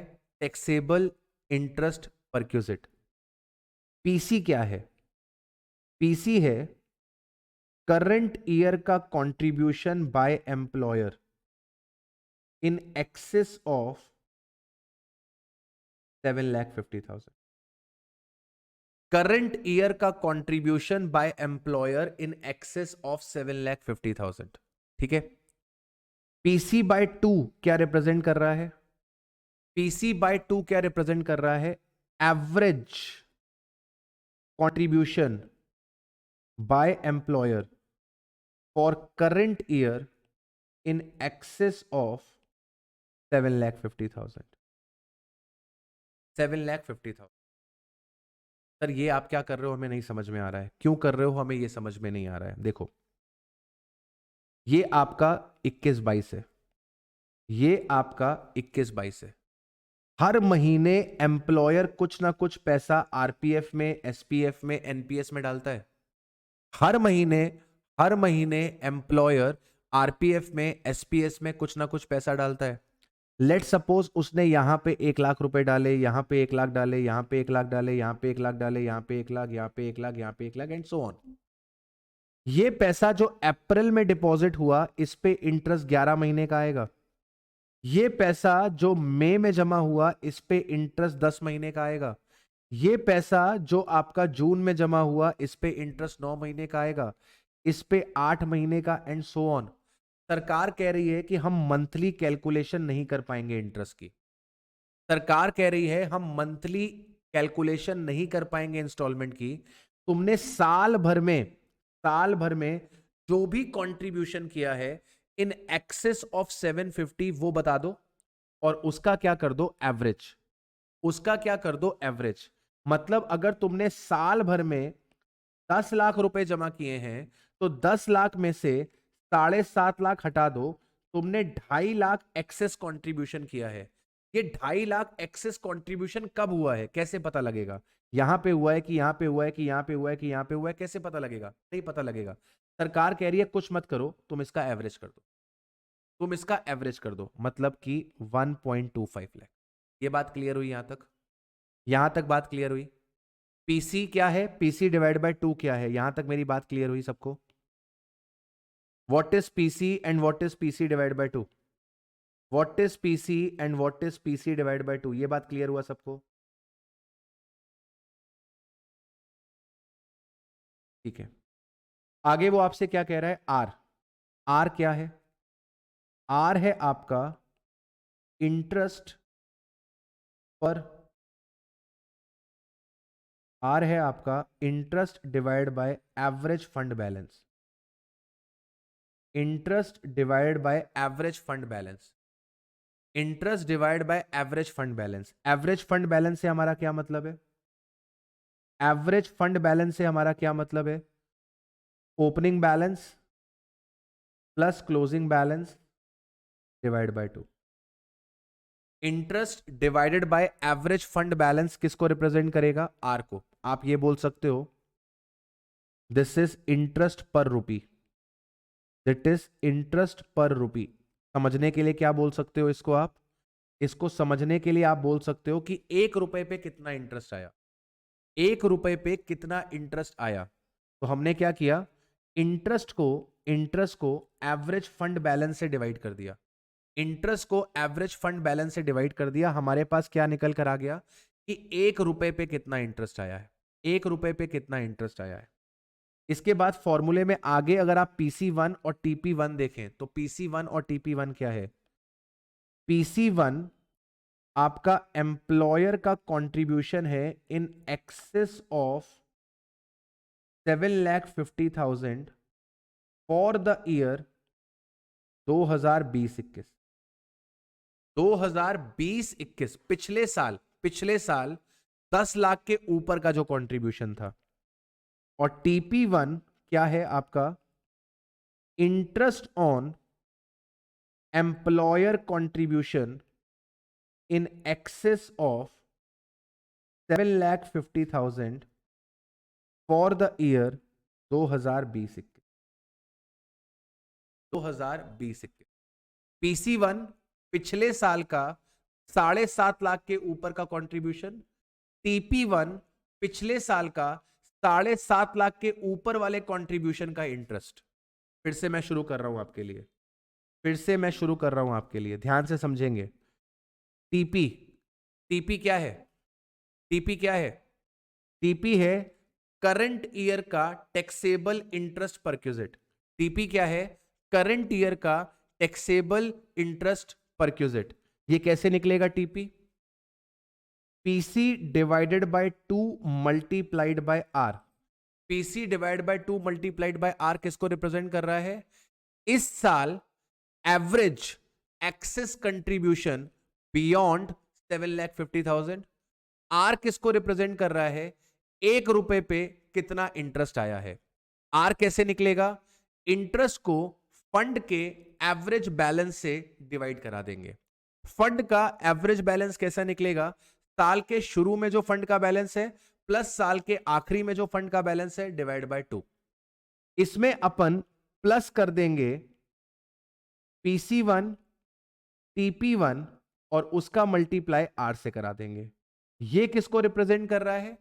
पिछले साल 7.5 लाख के ऊपर जो आपका कंट्रीब्यूशन हुआ था। TP1 किसको रिप्रेजेंट कर रहा है? पिछले साल आपका इंटरेस्ट परक्यूजिट जो टैक्सेबल हुआ। राइट? एग्जाम में आपको सारी फिगर्स दी रहेंगी, आपको केवल इस फॉर्मूले में पुट करना है। मैं आपको दिखा देता हूं, आपको साथ में करा भी देता, ताकि आपका जो मन में भाव उठ रहे हैं वो क्लियर हो जाए। एक सेकंड। इलस्ट्रेशन नंबर 10 देखें, कुछ कॉम्प्लिकेटेड नहीं है। इलस्ट्रेशन नंबर 10 देखेंगे हम। इलस्ट्रेशन नंबर 10 देखेंगे। मिस्टर एक्स को अपॉइंट किया गया है as a CFO of ABC limited in Mumbai from 1/5/2020। His basic salary is 5,50,000. He is paid 10% SDA. He contribute 11% of his pay and DA towards the RPF, and the company contributes the same amount. The accumulated balance in the RPF as on 1/4/2021 and 31 March 2022 is 15,35,000 and 33,55,000. Compute करना है the perquisite value chargeable in the hands of mister x under section 1727। 1727 में क्या है? 7.5 लाख के ऊपर का contribution. 1727A में क्या है? 7.5 लाख के ऊपर का जो कंट्रीब्यूशन है उसका इंटरेस्ट। 7.5 लाख के ऊपर का जो कंट्रीब्यूशन है उसका इंटरेस्ट। अब इस क्वेश्चन को ध्यान से पढ़ो तो तुमको PC1 की फिगर और तुमको TP1 की फिगर नहीं गिवन है। PC1 की फिगर और TP1 की फिगर नहीं गिवन है, ध्यान से देखो। PC1 और TP1 की फिगर तुमको इस क्वेश्चन में नहीं गिवन है। दैट मींस कि जब तुम क्वेश्चन लगाओगे तो यहां पे PC1 और TP1 को तुम क्या करके चलोगे? इस वाली फिगर को तुम क्या करके चलोगे? जीरो करके चलोगे, जीरो करके चलोगे। ठीक है, अब जरा ध्यान से देखो कितना कंट्रीब्यूशन करता है एम्प्लॉयर। एम्प्लॉयर कितना कंट्रीब्यूशन करता है? तुम्हारी बेसिक सैलरी 550 की है, तुम्हारा DA 10% का है और तुम कंट्रीब्यूट करते हो 11% ऑफ पे and DA towards the RPF, और कंपनी भी इतना ही कंट्रीब्यूट करती है। तो जल्दी से आप एम्प्लॉयर का कंट्रीब्यूशन मेरे को बताओगे? एम्प्लॉयर का कंट्रीब्यूशन टू RPF बताओगे मुझे? सर आपकी बेसिक सैलरी है 5,50,000 रुपए, आपका DA है 10% यानी कि 55,000 रुपीज। सर टोटल आपकी सैलरी 6,05,000 रुपए महीना है। साल भर की सैलरी आपकी सर होती है 72,60,000 और कंट्रीब्यूशन होता है 11% ऑफ 72,60,000, 7,98,600। अब जल्दी से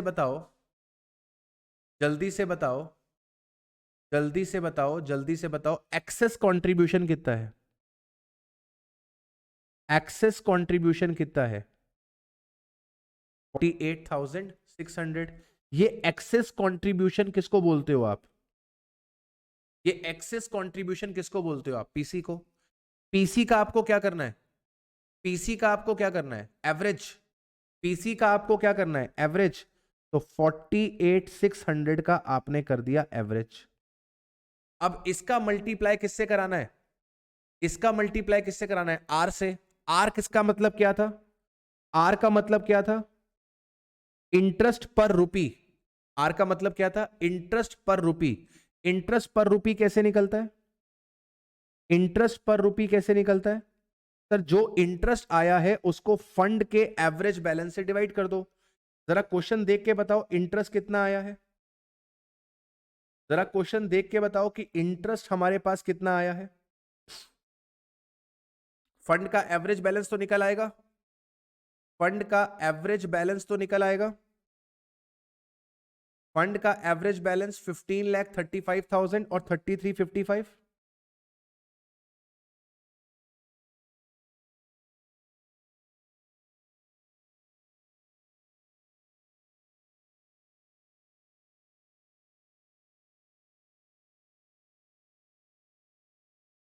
fifteen thirty five plus 33,55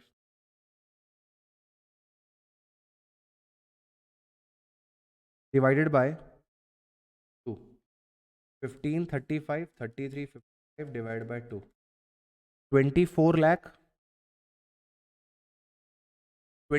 lakh 45,000। ठीक है सर, इंटरेस्ट कितना आया है ये कैसे पता लगेगा? इंटरेस्ट कितना आया है कैसे पता लगेगा? तो बेटा जरा ध्यान से देखो, जो क्लोजिंग बैलेंस आ रहा है फंड का वो कैसे आ रहा होगा?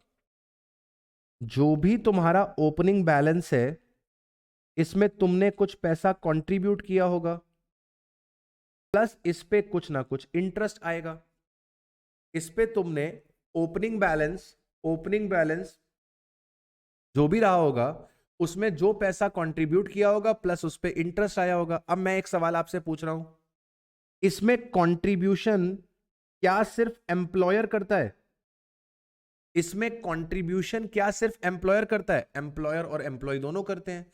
तो कंट्रीब्यूशन हम लोग किसका ले रहे होंगे? एम्प्लॉयर का भी ले रहे होंगे, और कंट्रीब्यूशन हम लोग किसका ले रहे होंगे? एम्प्लॉय का भी ले रहे होंगे। ठीक है, तो ओपनिंग बैलेंस आपके पास कितना है? 15,35,000। 15,35,000। कंट्रीब्यूशन कितना हुआ था? 798,600। 798,600 एम्प्लॉयर और एम्प्लॉय दोनों ने किया होगा, तो मल्टीप्लाइड बाय 2। इंटरेस्ट हमको पता नहीं है कितना आया है, लेकिन हमें फंड का बैलेंस पता है कि साल के आखिरी में फंड का बैलेंस 33,55 है। जल्दी से इसको सॉल्व करिए इंटरेस्ट के लिए।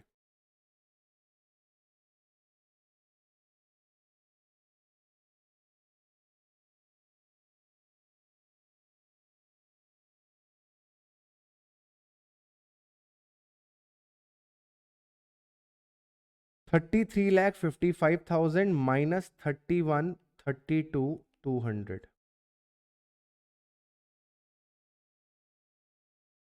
2,22,800। 2,22,800। राइट। अब ये 2,22,800 टोटल इंटरेस्ट आया है, तो आर कैसे हो जाएगा? आर हो जाएगा interest divided by average balance. 2,22,800 divided by average balance था 2445। 2445 0.0911। 0.0911 मल्टीप्लाई करा दीजिए। 0.0911 ₹2,214। ₹2,214। ₹2,211। मैंने 911 लिया है, इन्होंने 0.091 लिया है। एवरीवन,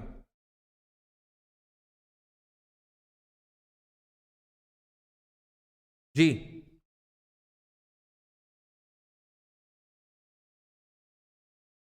लास्ट ईयर का जीरो लेने का लॉजिक समझा है कि नहीं?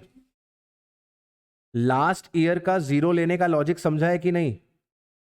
पीसी वन 2020-21 में लेस देन 7,50,000 होगा। पीसी वन 2020-21 में लेस देन 7,50,000 होगा। आप कितना कंट्रीब्यूट करते हो? आप कितना कंट्रीब्यूट करते हो? कंट्रीब्यूशन पर मंथ कितना है आपका? कंट्रीब्यूशन पर मंथ कितना है आपका? जल्दी से, कंट्रीब्यूशन पर मंथ कितना है आपका? 6,05,000 का 11%।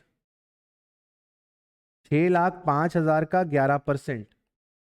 66,550। 66,550। हमारी पिछले साल जॉब कब लगी थी? हमारी पिछले साल जॉब कब लगी थी? 1/5/2020। यानी कि कितने महीने का कंट्रीब्यूशन आया होगा? कितने महीने का कंट्रीब्यूशन आया होगा? 11 महीने का। क्योंकि आपका पिछले साल का कंट्रीब्यूशन 7,50,000 से कम है, इसलिए हमने इसको यहां पे क्या लिया है? लास्ट ईयर का कंट्रीब्यूशन लेस देन 7,50,000। ठीक है, एग्जाम में वो आपको इससे ज्यादा कॉम्प्लेक्सिटी नहीं देगा। अगर इंस्टीट्यूट ने क्वेश्चन पूछा तो ये सेम क्वेश्चन ही आने वाला है। इंस्टीट्यूट ने अगर क्वेश्चन पूछा तो ये सेम क्वेश्चन ही आने वाला है। वो आपको पीसी1 टीपी1 की कॉम्प्लेक्सिटी नहीं देगा। या तो वो क्या करेगा कि तुमको पीसी1 और टीपी1 बता देगा, या क्वेश्चन क्या करेगा, तुमको पीसी1 और टीपी1 बता देगा। और अगर वो पीसी1 टीपी1 नहीं बताना चाहता है तो जैसे इसने इस क्वेश्चन में किया है वैसे करेगा। ओके एवरीवन, एवरीवन, चलिए एक 5 मिनट का ब्रेक लेते हैं और 5 मिनट के ब्रेक के बाद जो लेफ्ट ओवर परक्यूजिट्स है वो वाइंड अप करते हैं। ठीक है, एक 5 मिनट का ब्रेक लेते हैं। ये जूम मीटिंग चालू रहेगी, जूम मीटिंग चालू रहेगी। हम लोग 5 मिनट में दोबारा से कमेंट्स करते हैं। ओके, हाँ अमेंडमेंट बस यही थी बेटा यहाँ पे, अमेंडमेंट बस यही थी यहाँ पे।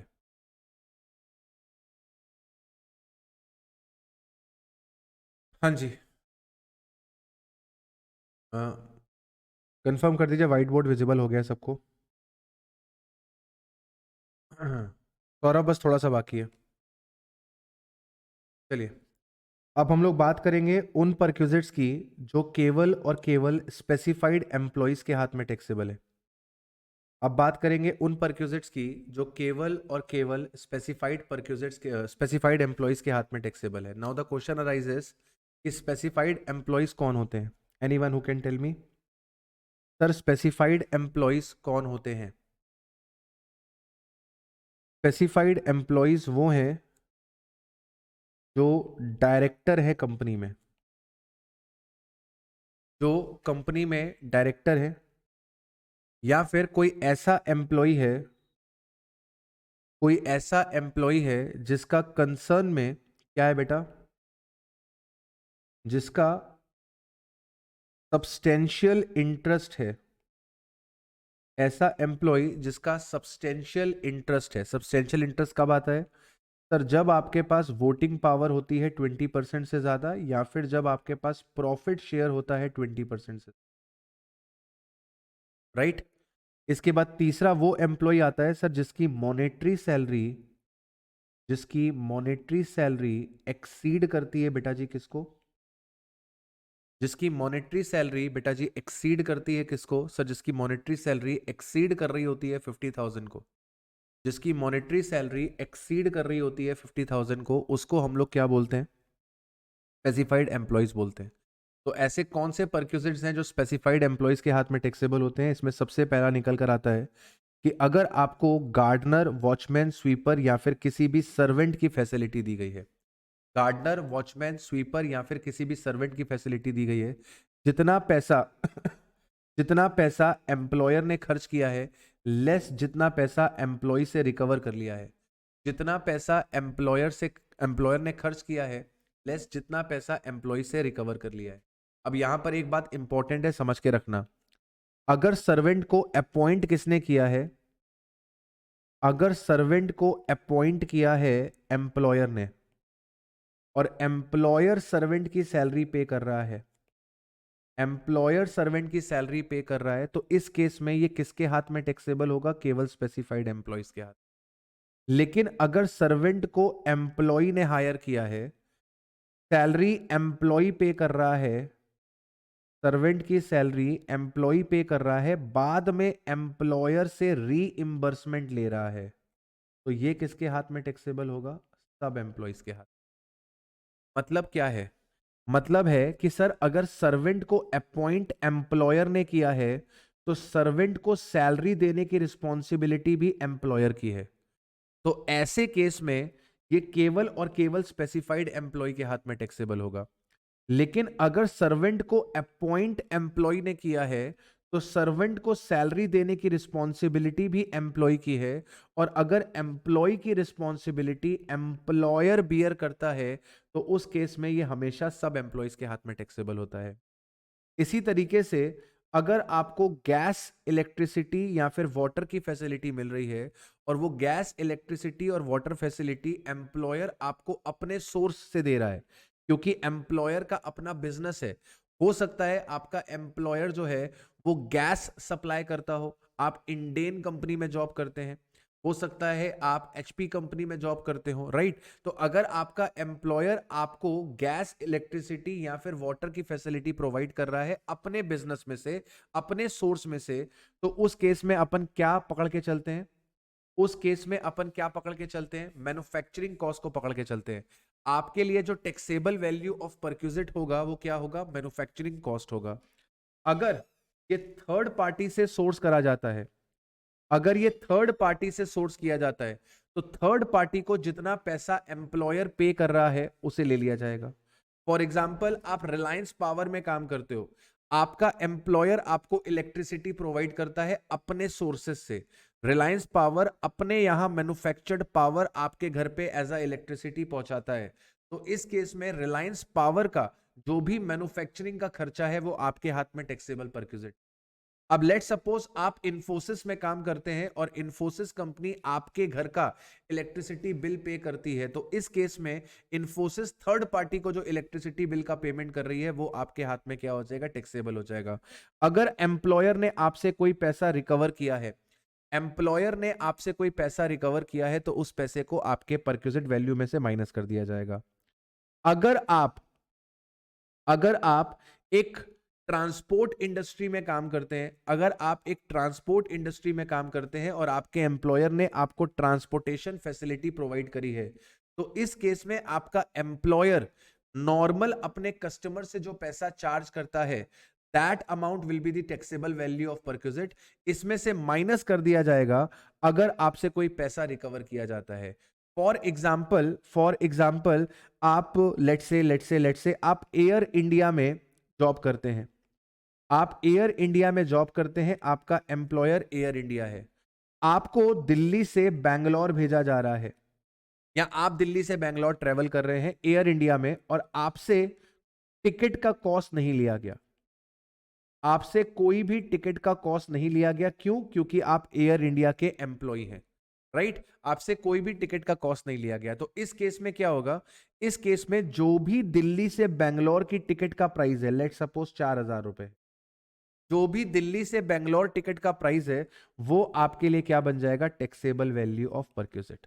तो एयर इंडिया अपने कस्टमर से दिल्ली टू बैंगलोर का जितना फेयर चार्ज करता है, वही उसके एम्प्लॉय के हाथ में टैक्सेबल कर दिया जाएगा। अगर मान लो इसको टिकट 2500 रुपए में दी जाती, तो उस केस में क्या होता? सर टिकट की कीमत 4,000 है, 4,000 की चीज एम्प्लॉय को 2500 रुपए में दे दी गई, इसका मतलब टैक्सेबल परक्यूजिट कितना बनेगा?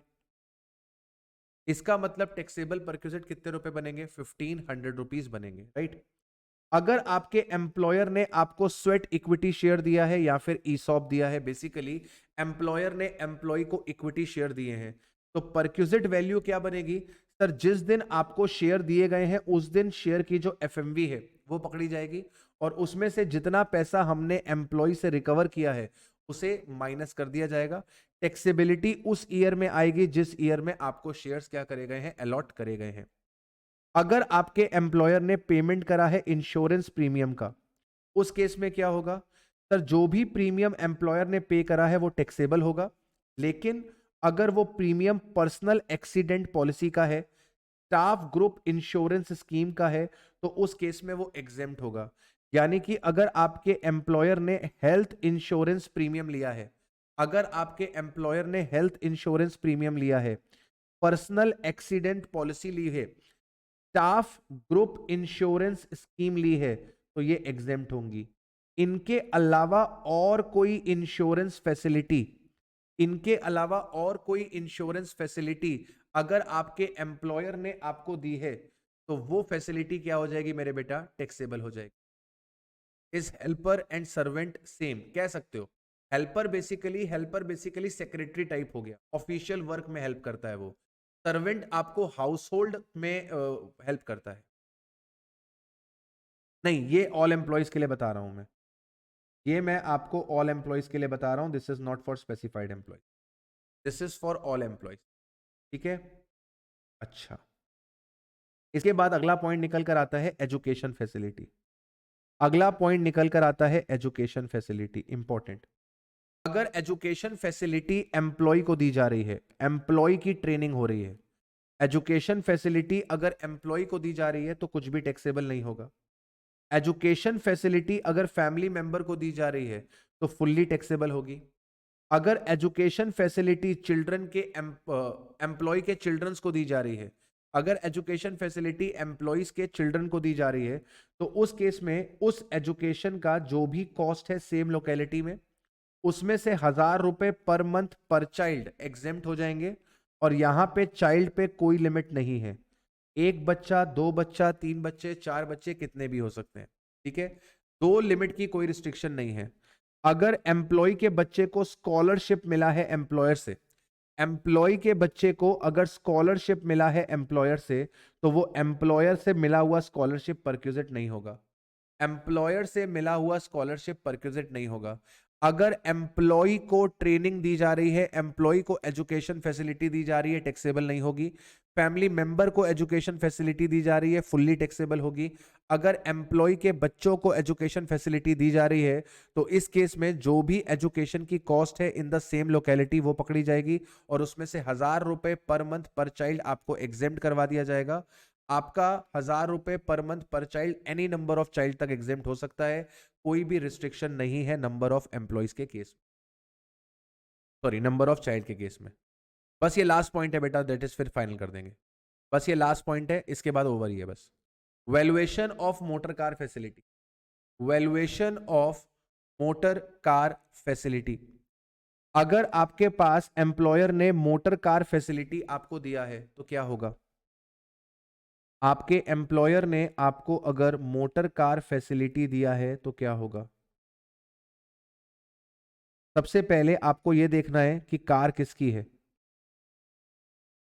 कार अगर एम्प्लॉयर की है, कार अगर एम्प्लॉयर की है और एम्प्लॉय उसे यूज करता है, एम्प्लॉय उसे यूज करता है ऑफिशियल पर्पस के लिए, एम्प्लॉय उसे यूज करता है ऑफिशियल पर्पस के लिए, तो कुछ टैक्सेबल होगा। अगर ऑफिशियल पर्पस के लिए यूज करता है तो क्या कुछ टैक्सेबल होगा, the answer is big no.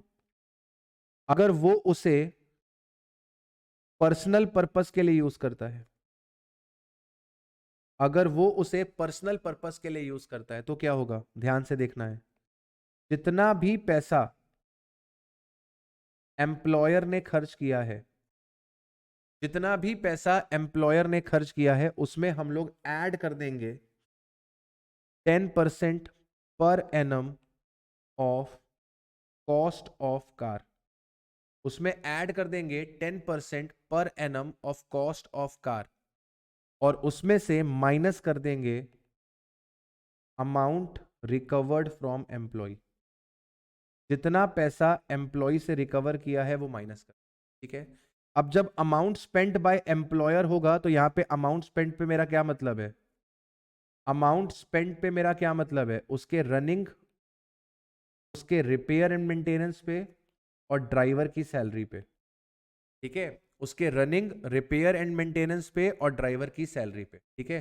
Amount spend by the employer 10% per annum of the cost of car minus amount recovered from employ, जो निकल कर आएगा that will be the tax. Okay sir. अगर एम्प्लॉय उसे use करता है partly official and partly personal तो क्या होगा? अगर एम्प्लॉय उसे यूज करता है partly official and partly personal तो क्या होगा? चेक किया जाएगा गाड़ी छोटी गाड़ी है कि बड़ी गाड़ी है, गाड़ी छोटी गाड़ी है कि बड़ी गाड़ी है। अगर छोटी गाड़ी है, छोटी गाड़ी कौन सी होती है? जिसकी क्यूबिक कैपेसिटी अप टू कितनी होती है बेटा? 1600 सीसी। और कई बार 1600 सीसी को वो कैसे बताता है? 1.6 लीटर भी बता देता है। तो अगर क्यूबिक कैपेसिटी 1600 सीसी या फिर 1.6 लीटर तक की है तो उस केस में फ्लैट टैक्सेबिलिटी आती है 1800 रुपए महीने की। फ्लैट टैक्सेबिलिटी आती है 1800 रुपए महीने की। और अगर आपको ड्राइवर भी साथ में दिया गया है तो ड्राइवर के 900 रुपए पर मंथ आपके टैक्सेबल हो जाते हैं। और अगर आपको बड़ी गाड़ी दी गई है, it's not a car, it's car, अगर कार दी गई है जिसकी क्यूबिक कैपेसिटी, जिसकी cubic capacity more than 1600 CC है, राइट, या फिर 1.6 लीटर है, तो उस केस में क्या हो जाएगा? 1800 की जगह पे आप 2400 रुपए पर मंथ ले रहे होगे और आप ड्राइवर के 900 रुपए पर मंथ ले रहे होगे, ठीक है। इस केस में एक इंपॉर्टेंट नोट है, इस केस में एक इंपॉर्टेंट नोट है, आपका जो एक्चुअल एक्सपेंडिचर है ऑफ एम्प्लॉयर और अमाउंट रिकवर्ड फ्रॉम एम्प्लॉय, इन दोनों चीजों को क्या करना है? इन दोनों चीजों को क्या करना है? इग्नोर। यानी कि ये वाली जो मैंने अमाउंट लिखी है, यही अमाउंट आपकी क्या होंगी? फ्लैट टैक्सेबिलिटी, ठीक है। आपको कोई दिमाग नहीं लगाना है। अगर गाड़ी ऑफिशियल और पर्सनल है, अगर गाड़ी ऑफिशियल और पर्सनल है तो उस केस में आप उसे फ्लैट टैक्सेबल करेंगे। सर अगर क्वेश्चन साइलेंट है, वो कार के बारे में इंफॉर्म नहीं कर रहा है, तो अमाउंट क्या लेंगे? अगर क्वेश्चन साइलेंट है तो आप उसे क्या मान लेना? अगर क्वेश्चन साइलेंट है तो आप उसे क्या मान लेना? Official plus personal. गाड़ी नहीं बता रहा है छोटी है कि बड़ी है तो क्या मान लेना? गाड़ी नहीं बता रहा है छोटी है कि बड़ी है तो क्या मान लेना? स्मॉल कार मान लेना, राइट। मतलब कि 1800 प्लस 900 रुपए टैक्सेबल। यहां तक बेटा रिपोर्ट ओके? यहां तक रिपोर्ट ओके? ये हमने क्या बताया आपको? कार किसकी है? ये हमने क्या बताया आपको? कार किसकी है? एम्प्लॉयर की। और चला कौन रहा है? एम्प्लॉय। अब अगर गाड़ी ही एम्प्लॉय की हो तो कार ओन्ड बाय एम्प्लॉय है एंड यूज्ड बाय एम्प्लॉय है, लेकिन एक्सपेंसेस किसने मेट करे हैं? एक्सपेंसेस किसने मेट करे हैं? एम्प्लॉयर ने। गाड़ी किसकी है? एम्प्लॉय की है। चलाता कौन है? एम्प्लॉय। लेकिन खर्चे कौन मेट कर रहा है? एम्प्लॉयर। अगर गाड़ी यूज हो रही है किस पर्पस के लिए? गाड़ी अगर यूज हो रही है किस पर्पस के लिए? ऑफिशियल पर्पस के लिए, तो क्या ये टैक्सेबल होगी? The answer is big no, ये टैक्सेबल नहीं होगी। गाड़ी अगर यूज हो रही है पर्सनल पर्पस के लिए, गाड़ी अगर यूज हो रही है पर्सनल पर्पस के लिए, क्या ये टैक्सेबल होगी? बिल्कुल होगी। सर जितना पैसा एम्प्लॉयर ने खर्च किया है हम उसको पकड़ेंगे और उसमें से माइनस कर देंगे जितना पैसा रिकवर कर लिया गया है एम्प्लॉय से, जितना पैसा एम्प्लॉय से रिकवर कर लिया गया है, ये टैक्सेबल वैल्यू निकल आएगी। अगर आप फोकस करेंगे तो मैंने यहाँ पे 10% per annum of cost of car नहीं लिखा, यहाँ पे लिखा था, यहाँ पे लिखा था 10% per annum of the cost of car. यहाँ पे मैंने नहीं लिखा। क्यों नहीं लिखा? क्योंकि सर गाड़ी ही एम्प्लॉय की है। जब गाड़ी एम्प्लॉयर की होती है तो ये वाला पॉइंट आता है, लेकिन अगर गाड़ी ही एम्प्लॉय की है, अपनी गाड़ी यूज करना कोई परक्यूजिट नहीं है, अपनी गाड़ी यूज करना कोई परक्यूजिट नहीं होता है, राइट। अगर गाड़ी, अगर गाड़ी ऑफिशियल और पर्सनल दोनों कामों के लिए चल रही है, अगर गाड़ी ऑफिशियल और पर्सनल दोनों कामों के लिए चल रही है, छोटी गाड़ी है तो क्या होगा? बड़ी गाड़ी है तो क्या होगा? सर छोटी गाड़ी है तो जितना पैसा इनकर किया है एम्प्लॉयर ने वो पकड़ लेंगे, जितना पैसा इनकर किया है एम्प्लॉयर ने वो पकड़ लेंगे, और इसमें से माइनस करेंगे, इसमें से माइनस करेंगे ऑफिशियल यूज का एक्सपेंस। ऑफिशियल यूज का एक्सपेंस यहां पे फिक्स्ड अमाउंट आती है, ऑफिशियल यूज एक्सपेंस इसमें फिक्स्ड अमाउंट आती है। कार का 1800 रुपए पर मंथ और बड़ी गाड़ी का 2400 रुपए पर मंथ, और अगर ड्राइवर है तो ड्राइवर का 900 रुपए पर मंथ। बेटा जी फोकस कर लेना अच्छे से, फोकस कर लेना अच्छे से। जब गाड़ी जब गाड़ी एम्प्लॉयर की थी जब गाड़ी एम्प्लॉयर की थी तो ये फिगर टैक्सेबल हो रही थी।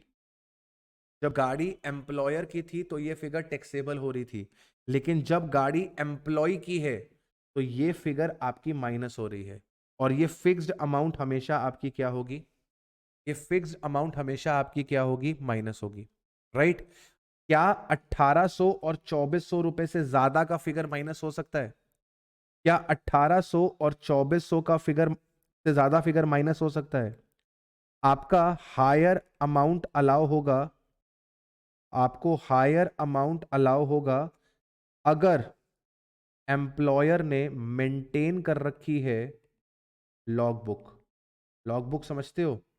गाड़ी कितने किलोमीटर किस पर्पस के लिए चली है, गाड़ी कितने किलोमीटर किस पर्पस के चली है, अगर ये लॉग बुक आपके पास है, अगर ये लॉग बुक आपके पास है मतलब आपके पास पूरा हिसाब है कि ऑफिशियल में खर्चा 1800 से ज्यादा का आया है, प्रॉपर हिसाब है, किलोमीटर रन आपको पता है, तो उस केस में आप हायर ले सकते हो। लेकिन अगर आपके पास लॉग बुक नहीं है तो उस केस में आपको फिक्स खर्चा ही मिलेगा। इंस्टीट्यूट आपसे कभी भी हायर एक्सपेक्ट नहीं करता है।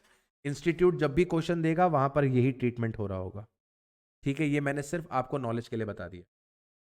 Is it fine to everyone? Is it fine to everyone? अच्छा एक पॉइंट छूट गया मेरे से यहाँ पे, एक पॉइंट और बता दूं, यहाँ पे लिख देता हूं। गाड़ी ओन्ड बाय गाड़ी ओन्ड बाय